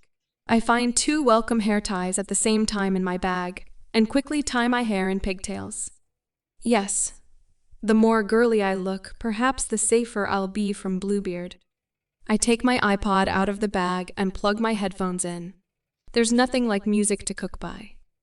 I slip it into the breast pocket of Christian's shirt, turn it up loud, and start dancing. Holy hell. I'm hungry. I am daunted by his kitchen. It's so sleek and modern, and none of the cupboards have handles. It takes me a few seconds to deduce that I have to push the cupboard doors to open them. Perhaps I should cook Christian breakfast. He was eating an omelet the other day. Yesterday at the Heathman. Geez, so much has happened since then. I check in the fridge, where there are plenty of eggs, and decide I want pancakes and bacon. I set about making some batter, dancing my way around the kitchen. Being busy is good. It allows a bit of time to think, but not too deeply. Music blaring in my ears also helps to stave off deep thought. I came here to spend the night in Christian Gray's bed and managed it, even though he doesn't let anyone in his bed. I smile. Mission accomplished. Big time. I grin. Big time, and I'm distracted by the memory of last night. His words, his body, his love-making. There is a state-of-the-art range. I think I have the hang of it. I need somewhere to keep the pancakes warm, and I start on the bacon. Amy Stutt is singing in my ear about misfits. This song used to mean so much to me. That's because I'm a misfit. I have never fitted in anywhere, and now I have an indecent proposal to consider from King Misfit himself. Why is he this way? Nature or nurture? It's so alien to anything I know. I put the bacon under the grill, and while it's cooking, I whisk some eggs. I turn, and Christian is sitting on one of the bar stools at the breakfast bar, leaning on it, his face supported by his steepled hands. He's still wearing the t-shirt he slept in. Just fucked hair, really suits him, as does his designer stubble. He looks both amused and bewildered. I freeze, flush, then gather myself and pull the headphones out of my ears, my knees weak at the sight of him. Good morning, Miss Steele. You're very energetic this morning, he says dryly. I slept well. I stutter my explanation. His lips try to mask his smile. I can't imagine why. He pauses and frowns. So did I, after I came back to bed. Are you hungry? Very, he says with an intense look. And I don't think he's referring to food. Pancakes, bacon, and eggs? Sounds great. I don't know where you keep your placemats. I shrug, trying desperately hard not to look flustered. I'll do that. You cook. Would you like me to put some music on so you can continue your dancing? I stare down at my fingers, knowing that I am turning puce. Please don't stop on my account. It's very entertaining. His tone is one of wry amusement. I purse my lips. Entertaining, eh? My subconscious has doubled over in laughter at me. I turn and continue to whisk the eggs, probably beating them a little harder than they need. In a moment, he's beside me. He gently pulls my pigtail. I love these, he whispers. They won't protect you. Bluebeard. How would you like your eggs? I ask tartly. He smiles. Thoroughly whisked and beaten, he smirks. I turn back to the task at hand, trying to hide my smile. He's hard to stay mad at, especially when he's being so uncharacteristically playful. He opens a drawer and takes out 2 black slate placemats for the breakfast bar. I pour the egg mix into a pan, pull out the bacon and turn it over, and put it back under the grill. When I turn back around, there is orange juice on the table, and he's making coffee. Would you like some tea? Yes, please. If you have some. I find a couple of plates and place them in the warming tray of the range. Christian reaches into a cupboard and pulls out some Twining's English breakfast tea. I purse my lips. Bit of a foregone conclusion, wasn't I? Are you? I'm not sure we've concluded anything yet, Miss Steele, he murmurs. What does he mean by that? Our negotiations? Our, relationship. Whatever that is, he's still so cryptic. I serve up the breakfast onto the heated plates and lay them on the placemats. I hunt in the refrigerator and find some maple syrup. I glance up at Christian, and he's waiting for me to sit down. Miss Steele. He motions to one of the bar stools. Mr. Gray. I nod in acknowledgement. I climb up and wince slightly as I sit down. Just how sore are you? He asks as he sits down. His gray eyes dark. I flush. Why does he ask such personal questions? Well, to be truthful, I have nothing to compare this to. I snap at him. Did you wish to offer your commiserations? I ask too sweetly. I think he's trying to stifle a smile, but I can't be sure. No. I wondered if we should continue your basic training. Oh, I stare at him dumbfounded as I stop breathing and everything inside me clenches tight. Oh, that's so nice. I suppress my groan. Eat, Anastasia. My appetite has become uncertain again. More sex. Yes, please. This is delicious, incidentally. He grins at me. I try a forkful of omelet but can barely taste it. Basic training. I want to fuck your mouth. Does that form part of basic training? Stop biting your lip. It's very distracting, and I happen to know you're not wearing anything under my shirt, which makes it even more distracting, he growls. I dunk my tea bag in the small pot that Christian has provided. My mind is in a whirl. What sort of basic training did you have in mind? I ask, my voice slightly too high, betraying my wish to sound as natural, disinterested, and calm as I can with my hormones wreaking havoc through my body. Well, as you're sore, I thought we could stick to oral skills. I choke on my tea and I stare at him, eyes wide and gaping. He pats me gently on the back and passes me some orange juice. I cannot tell what he's thinking. That's if you want to stay, he adds. I glance up at him, trying to recover my equilibrium. His expression is unreadable. It's so frustrating. I'd like to stay for today. If that's okay. I have to work tomorrow. What time do you have to be at work tomorrow? 9. I'll get you to work by 9 tomorrow. I frown. Does he want me to stay another night? I'll need to go home tonight. I need clean clothes. We can get you some here. I don't have spare cash to spend on clothes. His hand comes up and he grasps my chin, tugging it so my lip is released from the grip of my teeth. I'm not even aware I've been biting my lip. What is it? He asks. I need to be home this evening. His mouth is a hard line. Okay, this evening, he acquiesces. Now eat your breakfast. My thoughts and my stomach are in turmoil. My appetite has vanished. I stare at my half-eaten breakfast. I'm just not hungry. Eat, Anastasia. You didn't eat last night. I'm really not hungry, I whisper. His eyes narrow. I would really like you to finish your breakfast. What is it with you and food? I blurt. His brow knits. I told you I have issues with wasted food. Eat, he snaps. His eyes are dark, pained. Holy crap. What is that all about? I pick up my fork and eat slowly, trying to chew. I must remember not to put so much on my plate if he's going to be weird about food. His expression softens as I carefully make my way through my breakfast. I note that he cleans his plate. He waits for me to finish, and then he clears my plate. You cooked, I'll clear. That's very democratic. Yes, he frowns. Not my usual style. After I've done this, we'll take a bath. Oh, okay. Oh my. I'd much rather have a shower. My cell rings, interrupting my reverie. It's Kate. Hi. I wander over to the glass doors of the balcony, away from him.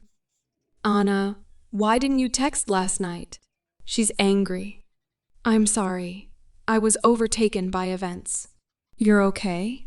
Yes, I'm fine. Did you? She's fishing for information. I roll my eyes at the expectation in her voice. Kate, I don't want to talk over the phone. Christian glances up at me. You did. I can tell. How can she tell? She's bluffing, and I can't talk about this. I've signed a damn agreement. Kate, please. What was it like? Are you okay? I've told you I'm okay. Was he gentle? Kate, please. I can't hide my exasperation. Anna, don't hold out on me. I've been waiting for this day for nearly 4 years. I'll see you this evening. I hang up. That is going to be one difficult square to circle. She's so tenacious, and she wants to know in detail, and I can't tell her because I've signed a, what was it called? NDA. She'll freaking rightly so. I need a plan. I head back to watch Christian move gracefully around his kitchen. The NDA, does it cover everything? I ask tentatively. Why? He turns and gazes at me while putting the twinings away. I flush. Well, I have a few questions, about sex. I stare down at my fingers. And I'd like to ask Kate. You can ask me. Christian, with all due respect. My voice fades. I can't ask you. I'll get your biased, kinky as hell, distorted worldview regarding sex. I want an impartial opinion. It's just about mechanics. I won't mention the red room of pain. He raises his eyebrows. Red room of pain? It's mostly about pleasure, Anastasia. Believe me, he says. Besides, his tone is harsher. Your roommate is making the beast with 2 backs with my brother. I'd really rather you didn't. Does your family know about your, predilection? No. It's none of their business. He saunters toward me until he's standing in front of me. What do you want to know? He asks, and raising his hand runs his fingers gently down my cheek to my chin, tilting my head back so he can look directly into my eyes. I squirm inwardly. I cannot lie to this man. Nothing specific at the moment, I whisper. Well, we can start with how was last night for you. His eyes burn, filled with curiosity. He's anxious to know. Wow. Good, I murmur. His lips lift slightly. Me too, he murmurs. I've never had vanilla sex before. There's a lot to be said for it. But then, maybe it's because it's with you. He runs his thumb across my lower lip. I inhale sharply. Vanilla sex? Come, let's have a bath. He leans down and kisses me. My heart leaps and desire pools way down low. Way down there. The bath is a white stone, deep egg-shaped affair, very designer. Christian leans over and fills it from the faucet on the tiled wall. He pours some expensive-looking bath oil into the water. It foams as the bath fills and smells of sweet, sultry jasmine. He stands and gazes at me, his eyes dark, then peels his t-shirt off and casts it on the floor. Miss Steele. He holds his hand out. I'm standing in the doorway, wide-eyed and wary, my arms wrapped around myself. I step forward while surreptitiously admiring his physique. He is just yummy. My subconscious swoons and passes out somewhere in the back of my head. I take his hand, and he bids me to step into the bath while I am still wearing his shirt. I do as I'm told. I'll have to get used to it if I'm going to take him up on his outrageous offer. If the water is enticingly hot. Turn around, face me, he orders, his voice soft. I do as I'm bid. He's watching me intently. I know that lip is delicious. I can attest to that. But will you stop biting it? He says through clenched teeth. You chewing it makes me want to fuck you, and you're sore, okay? I gasp, automatically unlocking my lip, shocked. Yeah, he challenges. Got the picture? He glares at me. I nod frantically. I had no idea I could affect him so. Good. He reaches forward and takes my iPod out of the breast pocket, and he puts it by the sink. Water and iPod's not a clever combination, he mutters. He reaches down, grasps the hem of my white shirt, lifts it above my head, and discards it on the floor. He stands back to gaze at me. I'm naked, for heaven's sake. I flush crimson and stare down at my hands, level with the base of my belly, and I desperately want to disappear into the hot water and foam. But I know he won't want that. Hey, he summons me. I peek up at him, and his head is cocked to one side. Anastasia, You're a very beautiful woman, the whole package. Don't hang your head like you're ashamed. You have nothing to be ashamed of, and it's a real joy to stand here and gaze at you." He takes my chin in his hand and tilts my head up to reach his eyes. They are soft and warm, heated even. Oh my, he's so close. I could just reach up and touch him. "You can sit down now." He halts my scattered thoughts, and I scoot down into the warm, welcoming water. Oh, it stings, which takes me by surprise, but it smells heavenly too, and the initial smarting pain soon ebbs away. I lie back and briefly close my eyes, relaxing in the soothing warmth. When I open them, he is gazing down at me. "Why don't you join me?" I ask, bravely. I think my voice husky. "I think I will."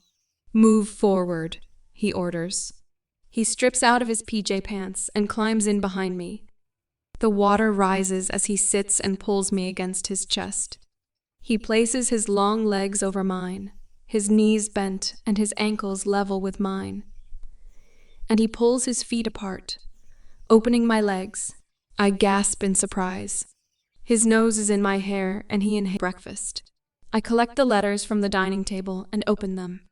"Hey, I have interviews the week after next in Seattle for intern placements."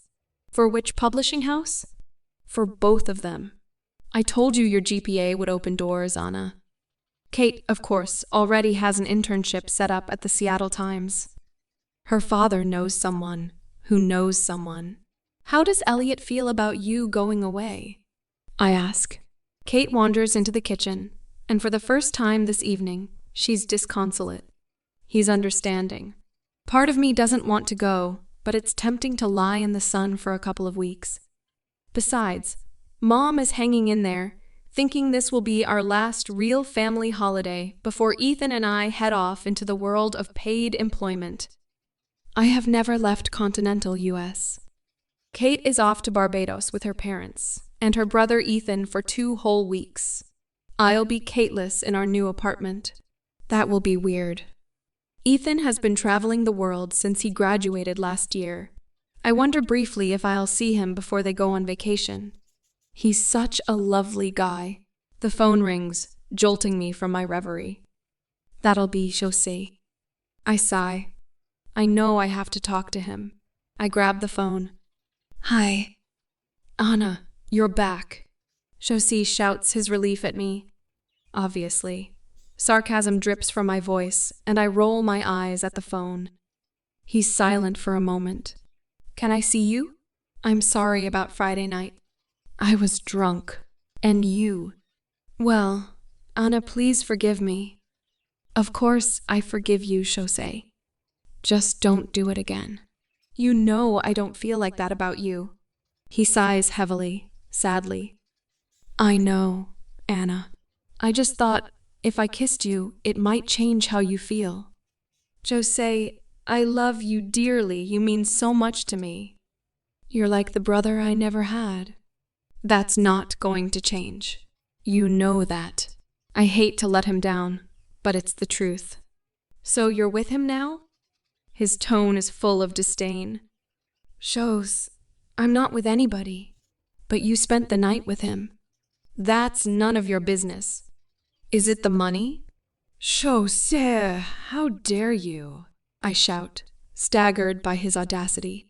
"Anna," he whines and apologizes simultaneously. I cannot deal with his petty jealousy now. I know he's hurt, but my plate is overflowing dealing with Christian Grey. Maybe we can have a coffee or something tomorrow. "I'll call you." I am conciliatory. He is my friend, and I'm very fond of him. But right now, I don't need this. Tomorrow, then. "You'll call?" The hope in his voice twists my heart. "Yes. Good night, José." I hang up, not waiting for his response. "What was that all about?" Catherine demands, her hands on her hips. I decide honesty is the policy. She's looking more intractable than ever. He made a pass at me on Friday. "Shows and Christian Grey, Anna, your pheromones must be working overtime." What was the stupid fool thinking? She shakes her head in disgust and returns to packing crates. 45 minutes later, we pause our packing for the house specialty, my lasagna. Kate opens a bottle of wine, and we sit amongst the boxes eating, quaffing cheap red wine, and watching crap TV. This is normality. It's so grounding and welcome after the last 48 hours of madness. I eat my first unhurried, no-nagging, peaceful meal in that time. What is it about him and food? Kate clears the dishes, and I finish packing up the living room. We are left with the couch, the TV, and the dining table. What more could we need? Just the kitchen and our bedrooms left to pack up, and we have the rest of the week. Result. The phone rings again. It's Elliot. Kate winks at me and skips off to her bedroom like she's 14. I know that she should be writing her valedictorian speech, but it seems Elliot is more important. What is it about the gray men? What is it that makes them totally distracting, all-consuming, and irresistible? I take another slug of wine. I flick through the TV channels, but deep down I know I'm procrastinating. Burning a bright red hole in the side of my purse is that contract. Do I have the strength and the wherewithal to read it tonight? I put my head in my hands. Chose and Christian, they both want something from me. Josie is easy to deal with. But Christian takes a whole different league of handling, of understanding. Part of me wants to run and hide. What am I going to do? His burning gray eyes and that intense, smoldering stare come into my mind's eye, and my body tightens at the thought. I gasp. He's not even here, and I'm turned on. It just can't be about sex, can it? I recall his gentle banter this morning at breakfast, his joy at my delight with the helicopter ride, him playing the piano, the sweet, soulful, oh so sad music. He's such a complicated person, and now I have an insight as to why. A young man deprived of his adolescence, sexually abused by some evil Mrs. Robinson figure. No wonder he's old before his time. My heart fills with sadness at the thought of what he must have been through. I'm too naive to know exactly what, but the research should shed some light.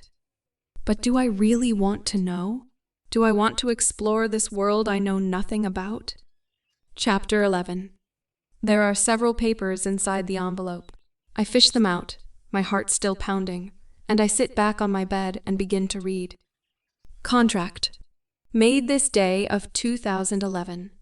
The commencement date between Mr. Christian Gray of 301 Escala, Seattle. W.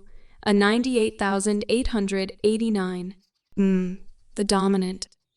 Miss Anastasia Steele of 1114 SW Green Street, Apartment 7, Haven Heights, Vancouver. W. A 98,888. The submissive. The parties agree as follows. The following are the terms of a binding contract between the dominant and the submissive. Fundamental terms. The fundamental purpose of this contract is to allow the submissive to explore her sensuality and her limits safely, with due respect and regard for her needs, her limits and her well-being.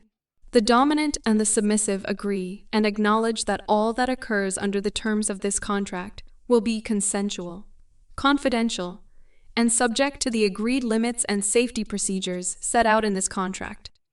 Additional limits and safety procedures may be agreed in writing.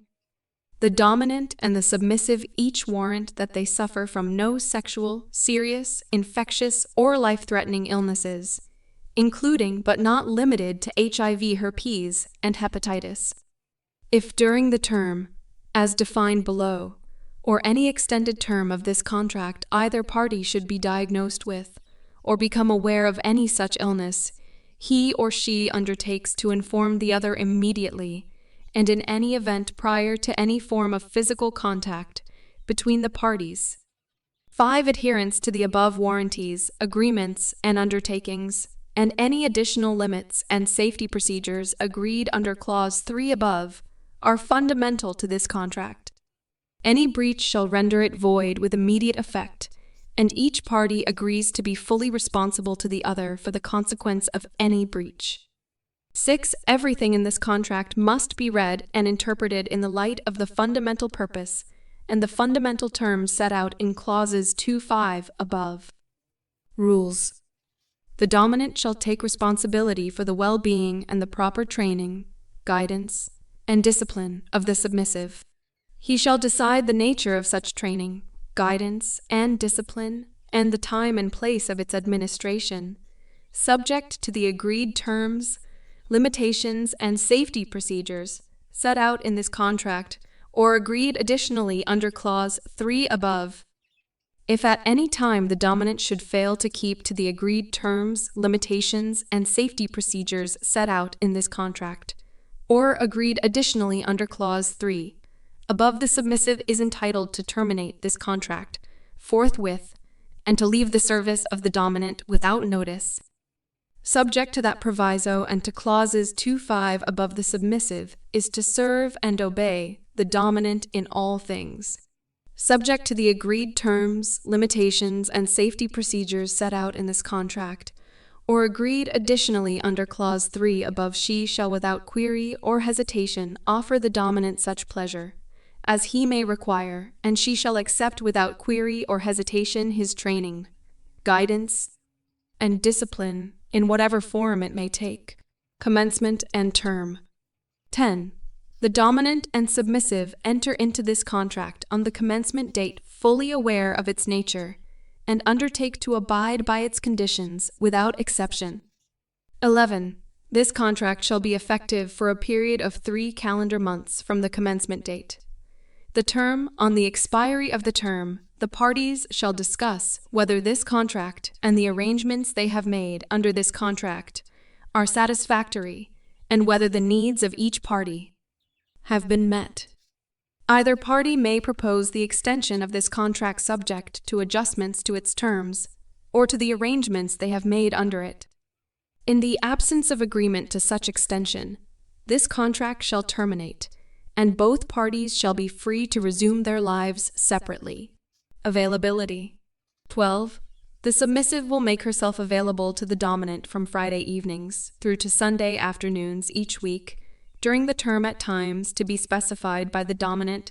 The allotted times, further allocated time, can be mutually agreed on an ad hoc basis. 13. The dominant reserves the right to dismiss the submissive from his service at any time and for any reason. The submissive may request her release at any time, such request to be granted at the discretion of the dominant subject only to the submissive's rights under clauses 2-5 and 8 above. Location. 14. The submissive will make herself available during the allotted times and agreed additional times at locations to be determined by the dominant. The dominant will ensure that all travel costs incurred by the submissive for that purpose are met by the dominant. Service provisions. 15. The following service provisions have been discussed and agreed and will be adhered to by both parties during the term. Both parties accept that certain matters may arise, which are not covered by the terms of this contract or the service provisions, or that certain matters may be renegotiated. In such circumstance, further clauses may be proposed by way of amendment.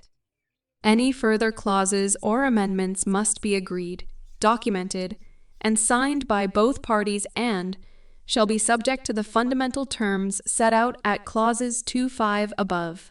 Dominant. 15.1. The dominant shall make the submissive's health and safety a priority at all times.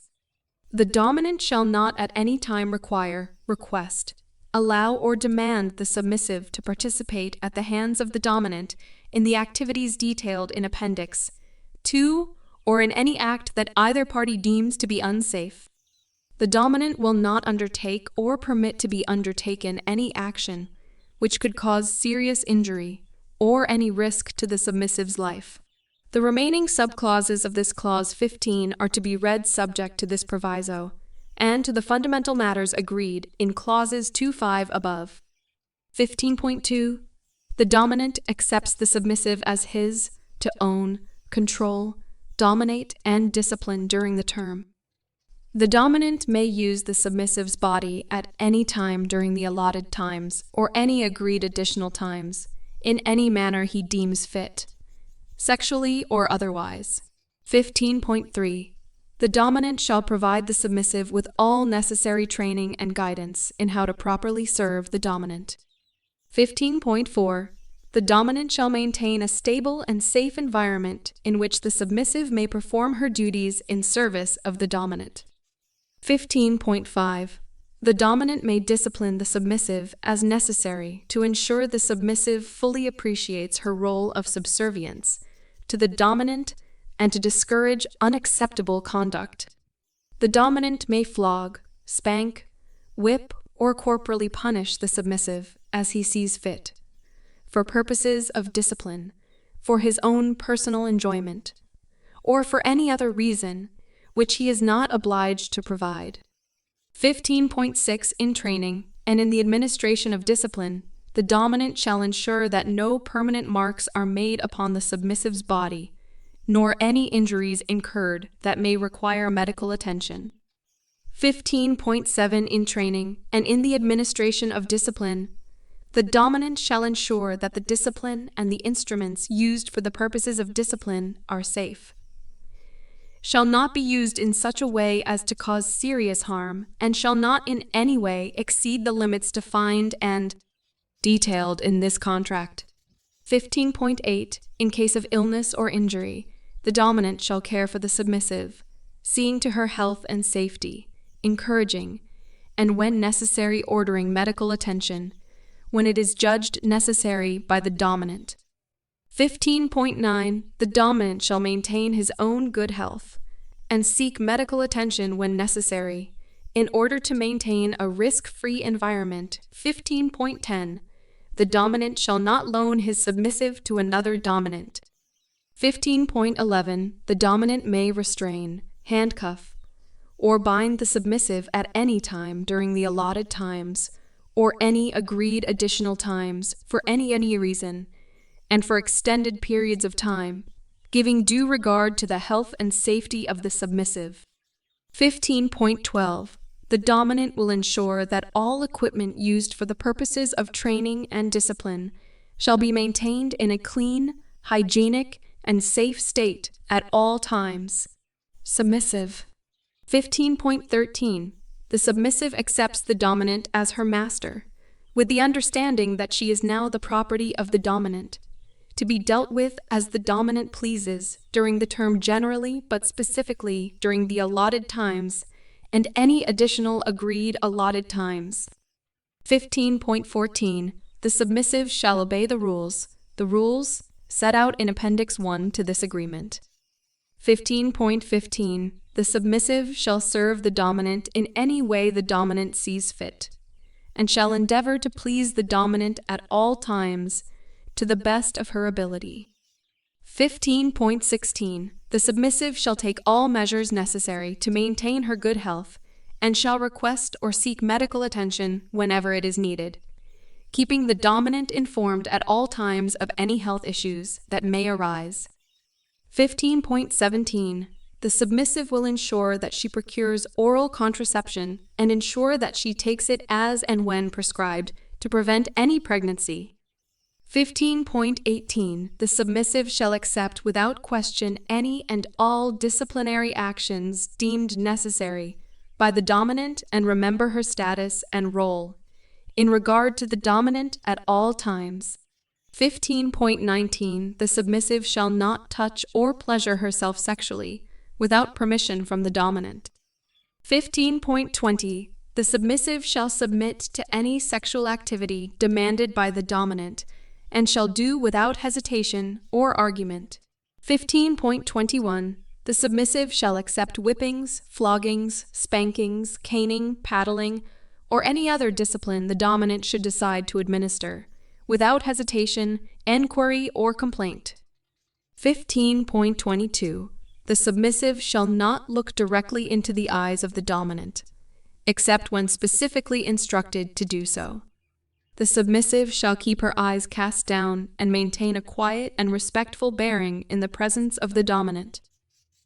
15.23 The submissive shall always conduct herself in a respectful manner to the dominant and shall address him only as Sir, Mr. Gray, or such other title as the dominant may direct. 15.24 The submissive will not touch the dominant without his express permission to do so. Activities 16. The submissive shall not participate in activities or any sexual acts that either party deems to be unsafe, or any activities detailed in Appendix 2. 17. The dominant and the submissive have discussed the activities set out in Appendix 3 and recorded in writing on Appendix 3 their agreement in respect of them. Safe words. 18. The dominant and the submissive recognize that the dominant may make demands of the submissive that cannot be met without incurring physical, mental, emotional, spiritual, or other harm at the time the demands are made to the submissive. In such circumstances related to this, the submissive may make use of a safe word. The safe word? S2 safe words will be invoked depending on the severity of the demands. 19. The safe word yellow will be used to bring to the attention of the dominant that the submissive is close to her limit of endurance. 20. The safe word red will be used to bring to the attention of the dominant that the submissive cannot tolerate any further demands. When this word is said, the dominant's action will cease completely with immediate effect. Conclusion. 21. We, the undersigned, have read and understood fully the provisions of this contract. We freely accept the terms of this contract and have acknowledged this by our signatures below. The dominant Christian Gray. Date. The submissive Anastasia Steele. Date. Appendix 1. Rules. Obedience. The submissive will obey any instructions given by the dominant immediately without hesitation or reservation and in an expeditious manner. The submissive will agree to any sexual activity deemed fit and pleasurable by the dominant excepting those activities which are outlined in hard limits. Appendix 2. She will do so eagerly and without hesitation. Sleep. The submissive will ensure she achieves a minimum of 8 hours sleep a night when she is not with the dominant. Food. The submissive will eat regularly to maintain her health and well-being from a prescribed list of foods. Appendix 4. The submissive will not snack between meals, with the exception of fruit. Clothes. During the term, the submissive will wear clothing only approved by the dominant. The dominant will provide a clothing budget for the submissive, which the submissive shall utilize. The dominant shall accompany the submissive to purchase clothing on an ad hoc basis. If the dominant so requires, the submissive shall, during the term, wear adornments the dominant shall require, in the presence of the dominant and any other time the dominant deems fit. Exercise. The dominant shall provide the submissive with a personal trainer 4 times a week in hour-long sessions at times, to be mutually agreed between the personal trainer and the submissive. The personal trainer will report to the dominant on the submissive's progress. Personal hygiene/beauty. The submissive will keep herself clean and shaved and slashed or waxed at all times. The submissive will visit a beauty salon of the dominant's choosing at times to be decided by the dominant, and undergo whatever treatments the dominant sees fit. All costs will be met by the dominant. Personal safety. The submissive will not drink to excess, smoke, take recreational drugs, or put herself in any unnecessary danger. Personal qualities. The submissive will not enter into any sexual relations with anyone other than the dominant. The submissive will conduct herself in a respectful and modest manner at all times. She must recognize that her behavior is a direct reflection on the dominant. She shall be held accountable for any misdeeds, wrongdoings, and misbehavior committed when not in the presence of the dominant. Failure to comply with any of the above will result in immediate punishment, the nature of which shall be determined by the dominant. Appendix 2. Hard limits. No acts involving fire play. No acts involving urination or defecation, and the products thereof. No acts involving needles, knives, cutting, piercing, or blood. No acts involving gynecological medical instrument. No acts involving children or animals. No acts that will leave any permanent marks on the skin. No acts involving breath control. No activity that involves the direct contact of electric current, whether alternating or direct, fire or flames to the body. Appendix 3. Soft limits. To be discussed and agreed between both parties. Which of the following sexual acts are acceptable to the submissive? Masturbation, fellatio, cunnilingus, vaginal intercourse, vaginal fisting, anal intercourse, anal fisting. Is swallowing semen acceptable to the submissive? Is the use of sex toys acceptable to the submissive? Vibrators, dildos, butt plugs, other. Is bondage acceptable to the submissive? Hands in front, hands behind back, ankles, knees, elbows, wrists to ankles, spreader bars, tied to furniture, blindfolding, gagging, bondage with rope, bondage with tape, bondage with leather cuffs, suspension, bondage with handcuffs/metal restraints. What is the submissive's general attitude about receiving pain? Where 1 is likes intensely and 5 is dislikes intensely. 1, 2, 3, 4, 5. How much pain does the submissive want to receive / where 1 is none and 5 is severe? 1, 2, 3, 4, 5. Which of the following types of pain / punishment / discipline are acceptable to the submissive? Spanking, paddling, whipping, caning, biting, nipple clamps, genital clamps, ice, hot wax, other types / methods of pain. Holy fuck. I can't bring myself to even consider the food list. I swallow hard, my mouth dry, and read it again. My head is buzzing. How can I possibly agree to all this? And apparently it's for my benefit to explore my sensuality, my limits safely. Oh, please! I scoff angrily. Serve and obey in all things. All things. I shake my head in disbelief. Actually, doesn't the marriage ceremony use those words? Obey this throws me. Do couples still say that? Only 3 months. Is that why there have been so many? He doesn't keep them for long? Or have they had enough after 3 months? Every weekend, that's too much. I'll never see Kate or whatever friends I may make at my new job, provided I get one. Perhaps I should have 1 weekend a month to myself. Perhaps when I have my period, that sounds practical. He's my master, to be dealt with as he pleases. Holy shit. I shudder at the thought of being flogged or whipped. Spanking probably wouldn't be so bad, humiliating though. And tied up / well, he did tie my hands together. That was, well, it was hot. Really hot. So perhaps that won't be so bad. He won't loan me to another dominant, damn right he won't. That would be totally unacceptable. Why am I even thinking about this? I can't look him in the eye. How weird is that the only way I ever have any chance to see what he's thinking? Actually, whom am I kidding? I never know what he's thinking. But I like looking into his eyes.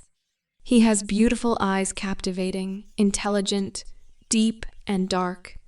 Dark with dominant secrets. I recall his burning, smoky gaze and press my thighs together, squirming. And I can't touch him. Well, no surprise there. And these silly rules. No, I can't do this. I put my head in my hands. This is no way to have a relationship. I need some sleep. I'm shattered. All the physical shenanigans I've been engaged in over the last 24 hours have been, frankly, exhausting. And mentally, oh man, this is so much to take on board. As Jose would say, a real mind fuck. Perhaps in the morning, This might not read like a bad joke. I scramble up and change quickly. Perhaps I should borrow Kate's pink flannel pajamas. I want something cuddly and reassuring around me. I head to the bathroom in my t-shirt and sleep shorts and brush my teeth. I stare at myself in the bathroom mirror. You can't seriously be considering this. My subconscious sounds sane and rational, not her usual snarky self. My inner goddess is jumping up and down, clapping her hands like a 5-year-old. Please, let's do this. Otherwise, we'll end up alone with lots of cats and your classic novels to keep you company. The only man I've ever been attracted to, and he comes with a bloody contract, a flogger, and a whole world of issues. Well, at least I got my way this weekend. My inner goddess stops jumping and smiles serenely. Oh, yes, she mouths, nodding at me smugly. I flush at the memory of his hands and his mouth on me, his body inside mine. Closing my eyes, I feel the familiar, delicious pull of my muscles from deep, deep down. I want to do that again and again. Maybe if I just sign up for the sex. Would he go with that? I suspect not. Am I submissive? Maybe I come across that way. Maybe I misled him in the interview. I'm shy, yes, but submissive? I let Kate bully me, is that the same? And those soft limits, geez. My mind boggles, but I'm reassured that they are up for discussion. I wander back to my bedroom. This is too much to think about. I need a clear head, a fresh morning approach to the problem. I put the offending documents back in my satchel. Tomorrow is another day. Clambering into bed, I switch off the light and lie staring up at the ceiling. Oh, I wish I'd never met him. My inner goddess shakes her head at me. She and I know it's a lie. I have never felt as alive as I do now. I close my eyes, and I drift into a heavy sleep with occasional dreams of 4 poster beds and shackles, and intense gray eyes. Kate wakes me the next day. Anna, I've been calling you. You must have been out cold. My eyes reluctantly open. She's not just up, she's been for a run. I glance at my alarm. It's 8 in the morning. Holy Moses, I've slept for a solid 9 hours. What is it? I mumble sleepily. There's a man here with a delivery for you. You have to sign for it. What? Come on. It's big. It looks interesting. She hops from foot to foot excitedly and bounds back into the living area. I clamber out of bed and grab my dressing gown hanging on the back of my door. A smart young man with a ponytail is standing in our living room, clasping a large box. Hi, I mumble. I'll make you some tea. Kate scuttles off to the kitchen. Miss Steele? And I immediately know whom the parcel is from. Yes, I answer cautiously. I have a package for you here, but I have to set it up and show you how to use it. Really? At this time? Only following orders, Mom. He smiles in a charming but professional he's not taking any crap way. Did he just call me Mom? Have I aged 10 years overnight? If I have, it's that contract. My mouth puckers in disgust. Okay, what is it? It's a MacBook Pro. Of course it is. I roll my eyes.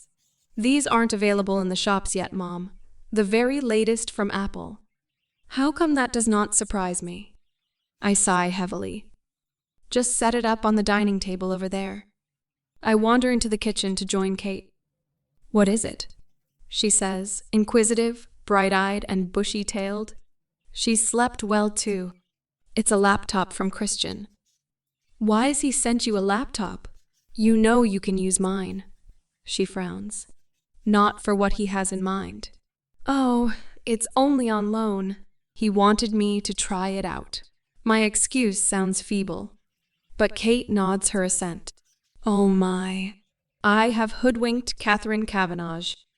A first. She hands me my tea. The MacLaptop is sleek and silver and rather beautiful. It has a very large screen. Christian Grey likes scale, I think, of his living area. In fact, his whole apartment. It's got the latest OS and a full suite of programs, plus a 1.5 terabyte hard drive, so you'll have plenty of room. 32 gigs of RAM. What are you planning to use it for? Email. Email, he chokes, bemused, raising his eyebrows with a slightly sick look on his face. And maybe internet research? I shrug apologetically. He sighs. Well, this has full wireless NN, and I've set it up with your Me account details. This baby is all ready to go, practically anywhere on the planet. He looks longingly at it. Me account? Your new email address. I have an email address? He points to an icon on the screen and continues to talk at me, but it's like white noise. I haven't got a clue what he's saying, and in all honesty, I'm not interested. Just tell me how to switch it on and off. I'll figure out the rest. After all, I've been using Kate's for 4 years. Kate whistles, impressed when she sees it. This is next generation tech. She raises her eyebrows at me. Most women get flowers or maybe jewelry, she says suggestively, trying to suppress a smile. I scowl at her but can't keep a straight face. We both burst into a fit of giggles and Computer Man gapes at us, bemused. He finishes up and asks me to sign the delivery note. As Kate shows him out, I sit with my cup of tea, open the email program, and sitting there waiting for me is an email from Christian. My heart leaps into my mouth. I have an email from Christian Grey. Nervously, I open it. From Christian Grey. Subject: Your new computer. Date: May 22, 2011, 23:15. To Anastasia Steele. Dear Miss Steele, I trust you slept well. I hope that you put this laptop to good use, as discussed. I look forward to dinner, Wednesday. Happy to answer any questions before then, via email, should you so desire. Christian Grey, CEO Grey Enterprises Holdings Inc. I hit reply. From Anastasia Steele. Subject: Your new computer on loan. Date: May 23, 2011, 8:20. To Christian Grey. I slept very well, thank you, for some strange reason, sir. I understood that this computer was on loan, ergo not mine. Anna. Almost instantaneously there is a response. From Christian Grey. Subject: Your new computer on loan. Date: May 23, 2011, 8:22. To Anastasia Steele. The computer is on loan. Indefinitely, Miss Steele. I note from your tone that you have read the documentation I gave you. Do you have any questions so far? Christian Grey. CEO Grey Enterprises Holdings Inc. I can't help but grin. From Anastasia Steele. Subject: Inquiring Minds. Date: May 23, 2011, 8:25. To Christian Grey. I have many questions, but not suitable for email, and some of us have to work for a living.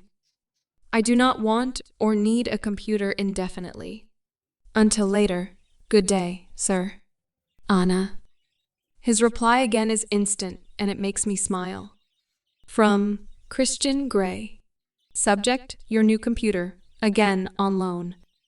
Date: May 23, 2011, 8:26. To Anastasia Steele. Laters, baby. Peace, I work for a living too. Christian Grey. CEO Grey Enterprises Holdings Inc. I shut the computer down, grinning like an idiot. How can I resist playful Christian? I'm going to be late for work. Well, it is my last week. Mr. and Mrs. Clayton will probably cut me some slack. I race into the shower, unable to shake my face, splitting grin. He emailed me. I'm like a small, giddy child. And all the contract angst fades. As I wash my hair, I try and think what I could possibly ask him via email. Surely it's better to talk these things through. Suppose someone hacked into his account? I flush at the thought. I dress quickly, shout a hasty goodbye to Kate, and I'm off to work my last week at Clayton's. Jose phones at 11. Hey, are we doing coffee? He sounds like the old Jose.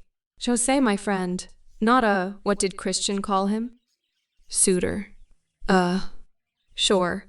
I'm at work. Can you make it here for, say, 12? See you then. He hangs up, and I go back to restocking the paintbrushes and thinking about Christian Grey and his contract. Jose is punctual. He comes bounding into the shop like a gambling dark-eyed puppy. Anya. He smiles his dazzling, toothy, all-Hispanic-American smile, and I can't be angry with him anymore. Hi, Jose. I hug him. I'm starving. I'll just let Mrs. Clayton know I'm going for lunch. As we stroll to the local coffee shop, I slip my arm through Jose's. I'm so grateful for his normality, someone I know and understand.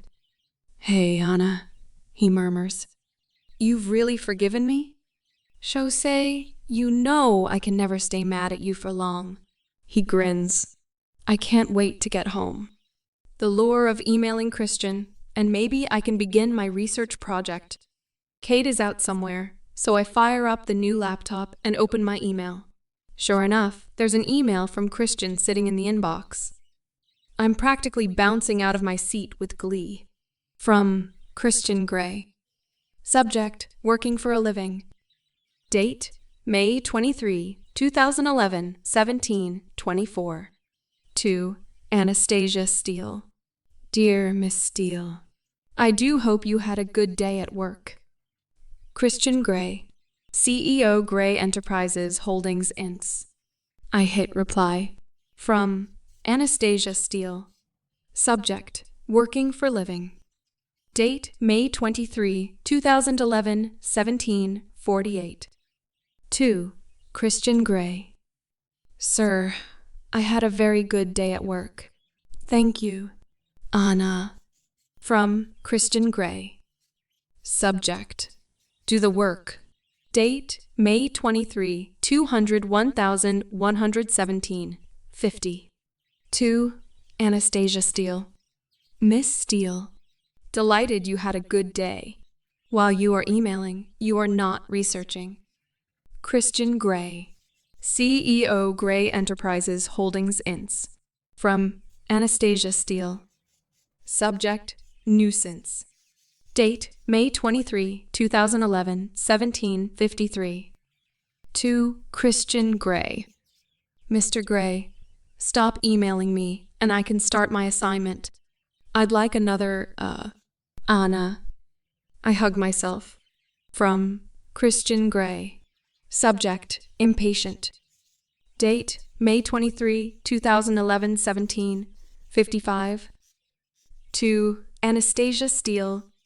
Miss Steele, stop emailing me and do your assignment. I'd like to award another A. The first one was so well deserved. Christian Grey, CEO Grey Enterprises Holdings Inc. Christian Grey just sent me a winking smiley. Oh my. I fire up Google. From Anastasia Steele. Subject, Internet Research. Date, May 23, 2011, 17:59. To Christian Grey. Mr. Grey, what would you suggest I put into a search engine? Anna. From Christian Grey. Subject, Internet Research. Date, May 23, 2011, 18:02. To Anastasia Steele. Miss Steele, always start with Wikipedia. No more emails unless you have questions. Understood? Christian Grey, CEO Grey Enterprises Holdings Inc. From Anastasia Steele. Subject, bossy. Date, May 23, 2011, 18:04. To Christian Grey. Yes, sir. You are so bossy. Anna. From Christian Grey. Subject, in control. Date, May 23, 2011, 18:06. To Anastasia Steele. Anastasia, you have no idea. Well, maybe an inkling now. Do the work? Christian Grey. CEO Grey Enterprises Holdings Inc. I type submissive into Wikipedia. Half an hour later, I feel slight queasy and frankly shocked to my core. Do I really want this stuff in my head? Geez, is this what he gets up to in the Red Room of Pain? I sit staring at the screen, and part of me, a very moist and integral part of me that I've only become acquainted with very recently, is seriously turned on. Oh my, some of this stuff is HOT, but is it for me? Holy shit. Could I do this? I need space. I need to think. Chapter 12. For the first time in my life, I voluntarily go for a run. I find my nasty, never-used sneakers, some sweatpants, and a t-shirt. I put my hair in pigtails, blushing at the memories they bring back, and I plug in my iPod. I can't sit in front of that marvel of technology and look at or read any more disturbing material. I need to expend some of this excess, enervating energy. Quite frankly, I have a mind to run to the Heathman Hotel and just demand sex from the control freak. But that's 5 miles, and I don't think I'll be able to run 1 mile, let alone 5. And of course, he might turn me down, which would be beyond humiliating. Kate is walking from her car as I head out of the door. She nearly drops her shopping when she sees me. Anna Steele in sneakers. I wave and don't stop for the Inquisition. I need some serious alone time. Snow Patrol blaring in my ears. I set off into the opal and aquamarine dusk. I pace through the park. What am I going to do? I want him, but on his terms. I just don't know. Perhaps I should negotiate what I want. Go through that ridiculous contract line by line and say what is acceptable and what isn't. My research has told me that legally it's unenforceable. He must know that. I figure that it just sets up the parameters of the relationship. It illustrates what I can expect from him and what he expects from me. My total submission. Am I prepared to give him that? Am I even capable? I am plagued by one question. Why is he like this? Is it because he was seduced at such a young age / I just don't know? He's still such a mystery. I stop beside a large spruce and put my hands on my knees, breathing hard, dragging precious air into my lungs. Oh, this feels good, cathartic. I can feel my resolve hardening. Yes, I need to tell him what's okay and what isn't. I need to email him my thoughts, and then we can discuss these on Wednesday. I take a deep cleansing breath, then jog back to the apartment. Kate has been shopping, as only she can, for clothes for her holiday to Barbados, mainly bikinis and matching sarongs. She will look fabulous in all of them, yet she still makes me sit and comment while she tries on each and every one. There are only so many ways one can say you look fabulous, Kate. She has a curvy, slim figure to die for. She doesn't do it on purpose, I know. But I haul my sorry, perspiration-clad, old t-shirt, sweatpants, and sneakers ass into my room on the pretext of packing more boxes. Could I feel any more inadequate? Taking the awesome free technology with me, I set the laptop up on my desk. I email Christian. From Anastasia Steele. Subject: Shocked of WSUV. Date: May 23, 2011, 20:33. To Christian Grey. Okay, I've seen enough. It was nice knowing you, Anna. I press send, hugging myself, laughing at my little joke. Will he find it as funny? Oh shit, probably not. Christian Grey is not famed for his sense of humor. But I know it exists. I've experienced it. Perhaps I've gone too far. I wait for his answer. I wait and wait. I glance at my alarm clock. 10 minutes have passed.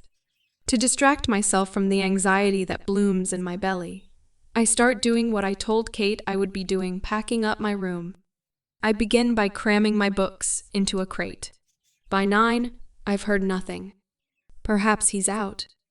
I pout petulantly as I plug my iPod earbuds in, listen to Snow Patrol, and sit down at my small desk to reread the contract and make my comments.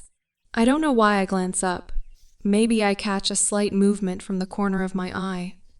I don't know, but when I do, he's standing in the doorway of my bedroom, watching me intently. He's wearing his gray flannel pants and a white linen shirt, gently twirling his car keys. I pull my earbuds out and freeze. Fuck. Good evening, Anastasia. His voice is cool, his expression completely guarded and unreadable. The capacity to speak deserts me. Damn Kate for letting him in here with no warning. Vaguely, I'm aware that I'm still in my sweats, unshowered. Yucky, and he's just gloriously yummy, his pants doing that hanging from the hips thing. And what's more, he's here in my bedroom. I felt that your email warranted a reply in person, he explains dryly. I open my mouth and then close it again, twice.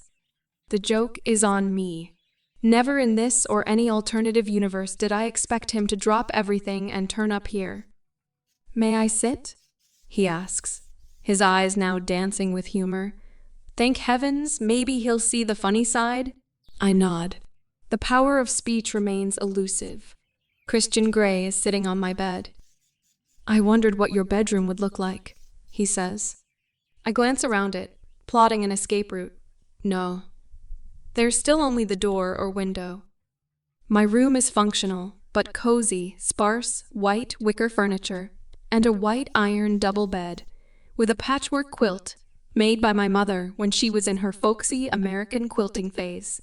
It's all pale blue and cream. It's very serene and peaceful in here, he murmurs. Not at the moment. Not with you here. Finally, my medulla oblongata recalls its purpose. I breathe. How? He smiles at me. I'm still at the Heathman. I know that. Would you like a drink? Politeness wins out over everything else I'd like to say. No, thank you, Anastasia. He smiles a dazzling, crooked smile, his head cocked slightly to one side. Well, I might need one. So, it was nice knowing me? Holy cow. Is he offended I stare down at my fingers? How am I going to dig myself out of this? If I tell him it was a joke, I don't think he'll be impressed. I thought you'd reply by email. My voice is small, pathetic. Are you biting your lower lip deliberately? He asks darkly. I blink up at him, gasping, freeing my lip. I wasn't aware I was biting my lip, I murmur softly. My heart is pounding. I can feel that pull, that delicious electricity between us, charging, filling the space between us with static. He's sitting so close to me, his eyes dark, smoky gray, his elbows resting on his knees, his legs apart. Leaning forward, he slowly undoes one of my pigtails, his fingers freeing my hair. My breathing is shallow and I cannot move. I watch hypnotized as his hand moves to my second pigtail, and pulling the hair tie, he loosens the braid with his long, skilled fingers. So you decided on some exercise? He breathes, his voice soft and melodious. His fingers gently tuck my hair behind my ear. Why, Anastasia? His fingers circle my ear, and very softly, he tugs my earlobe, rhythmically. It's so sexual. I needed time to think, I whisper. I'm all rabbit/headlights, moth/flame, bird/snake. And he knows exactly what he's doing to me. Think about what, Anastasia? You. And you decided that it was nice knowing me? Do you mean knowing me in the biblical sense? Oh, shit. I flush. I didn't think you were familiar with the Bible. I went to Sunday school, Anastasia. It taught me a great deal. I don't remember reading about nipple clamps in the Bible. Perhaps you were taught from a modern translation. His lips arch with a trace of a smile, and my eyes are drawn to his beautiful, sculpted mouth. Well, I thought I should come and remind you how nice it was knowing me. Holy crap! I stare at him open-mouthed, and his fingers move from my ear to my chin. What do you say to that, Miss Steele? His gray eyes blaze at me, his challenge intrinsic in his stare. His lips are parted, he's waiting, coiled to strike. Desire acute, liquid, and smoldering, combusts deep in my belly. I take preemptive action and launch myself at him. Somehow he moves. I have no idea how, and in the blink of an eye, I'm on the bed pinned beneath him, my arms stretched out and held above my head, his free hand clutching my face, and his mouth finds mine. His tongue is in my mouth, claiming and possessing me, and I revel in the force he uses. I feel him against the length of my body. He wants me, and this does strange, delicious things to my insides. Not Kate in her little bikinis, not one of the 15, not evil Mrs. Robinson. Me, this beautiful man wants me. My inner goddess glows so bright she could light up Portland. You are a greedy girl, he scolds softly, and his thumb circles my clitoris and then presses down. I groan loudly as my body bucks beneath his expert fingers. He reaches up and pushes the t-shirt over my head so I can see him as I blink in the soft light of my sidelight. I long to touch him. I want to touch you, I breathe. I know, he murmurs. He leans down and kisses me, his fingers still moving rhythmically inside me. His thumb circling and pressing. His other hand scoops my hair off my head and holds my head in place. His tongue mirrors the actions of his fingers, claiming me. My legs begin to stiffen as I push against his hand. He gentles his hand, so I'm brought back from the brink. He does this again and again. It's so frustrating. Oh, please, Christian, I scream in my head. This is your punishment. So close and yet so far. Is this nice? He breathes in my ear. I whimper, exhausted, pulling against my restraint. I'm helpless, lost in an erotic torment. Please, I beg, and he finally takes pity on me. How shall I fuck you, Anastasia? Oh, my body starts to quiver. He stills again. Please. What do you want, Anastasia? You. Now, I cry. Shall I fuck you this way, or this way, or this way? There's an endless choice. He breathes against my lips. He withdraws his hand and reaches over to the bedside table for a foil packet. He kneels up between my legs, and very slowly, he pulls my panties off, staring down at me, his eyes gleaming. He puts on the condom. I watch fascinated, mesmerized. How nice is this? He says as he strokes himself. I meant it as a joke, I whimper. Please fuck me, Christian. He raises his eyebrows as his hand moves up and down his impressive length. A joke? His voice is menacingly soft. Yes. Please, Christian, I beseech him. Are you laughing now? No, I mule. I am just one ball of sexual, tense need. He stares down at me for a moment, measuring my need. Then he grabs me suddenly and flips me over. It takes me by surprise, and because my hands are tied, I have to support myself on my elbows. He pushes both my knees up the bed, so my behind is in the air, and he slaps me hard. Before I can react, he plunges inside me. I cry out from the slap and from his sudden assault, and I come instantly again and again, falling apart beneath him as he continues to slam deliciously into me. He doesn't stop. I'm spent. I can't take this. And he pounds on and on and on. Then I'm building again. Surely not. No. Come on, Anastasia. Again. He growls through clenched teeth. And unbelievably, my body responds. convulsing around him as I climax anew, calling out his name. I shatter again into tiny fragments and Christian stills, finally letting go, silently finding his release. He collapses on top of me, breathing hard. "How nice was that?" he asks through his gritted teeth. "Oh my." I lie, panting and spent on the bed, eyes closed as he slowly pulls out of me. He rises immediately and dresses. When he's fully clothed, he climbs back on the bed and gently undoes his tie and pulls my t-shirt off. I flex my fingers and rub my wrists, smiling at the woven pattern imprinted on my wrists from the tie. I readjust my bra as he pulls the duvet and quilt over me. I stare up at him completely dazed, and he smirks down at me. "That was really nice," I whisper, smiling coyly. "There's that word again." "You don't like that word?" "No, it doesn't do it for me at all." "Oh, I don't know. It seems to have a very beneficial effect on you." "I'm a beneficial effect. Now am I? Could you wound my ego any further, Miss Steele?" "I don't think there's anything wrong with your ego." But even as I say it, I don't feel the conviction of my words. Something elusive crosses my mind. A fleeting thought. But it's lost before I can grasp it. "You think..." His voice is soft. He's lying beside me, fully clothed, his head propped up on his elbow, and I am only wearing my bra. "Why don't you like to be touched?" "I just don't."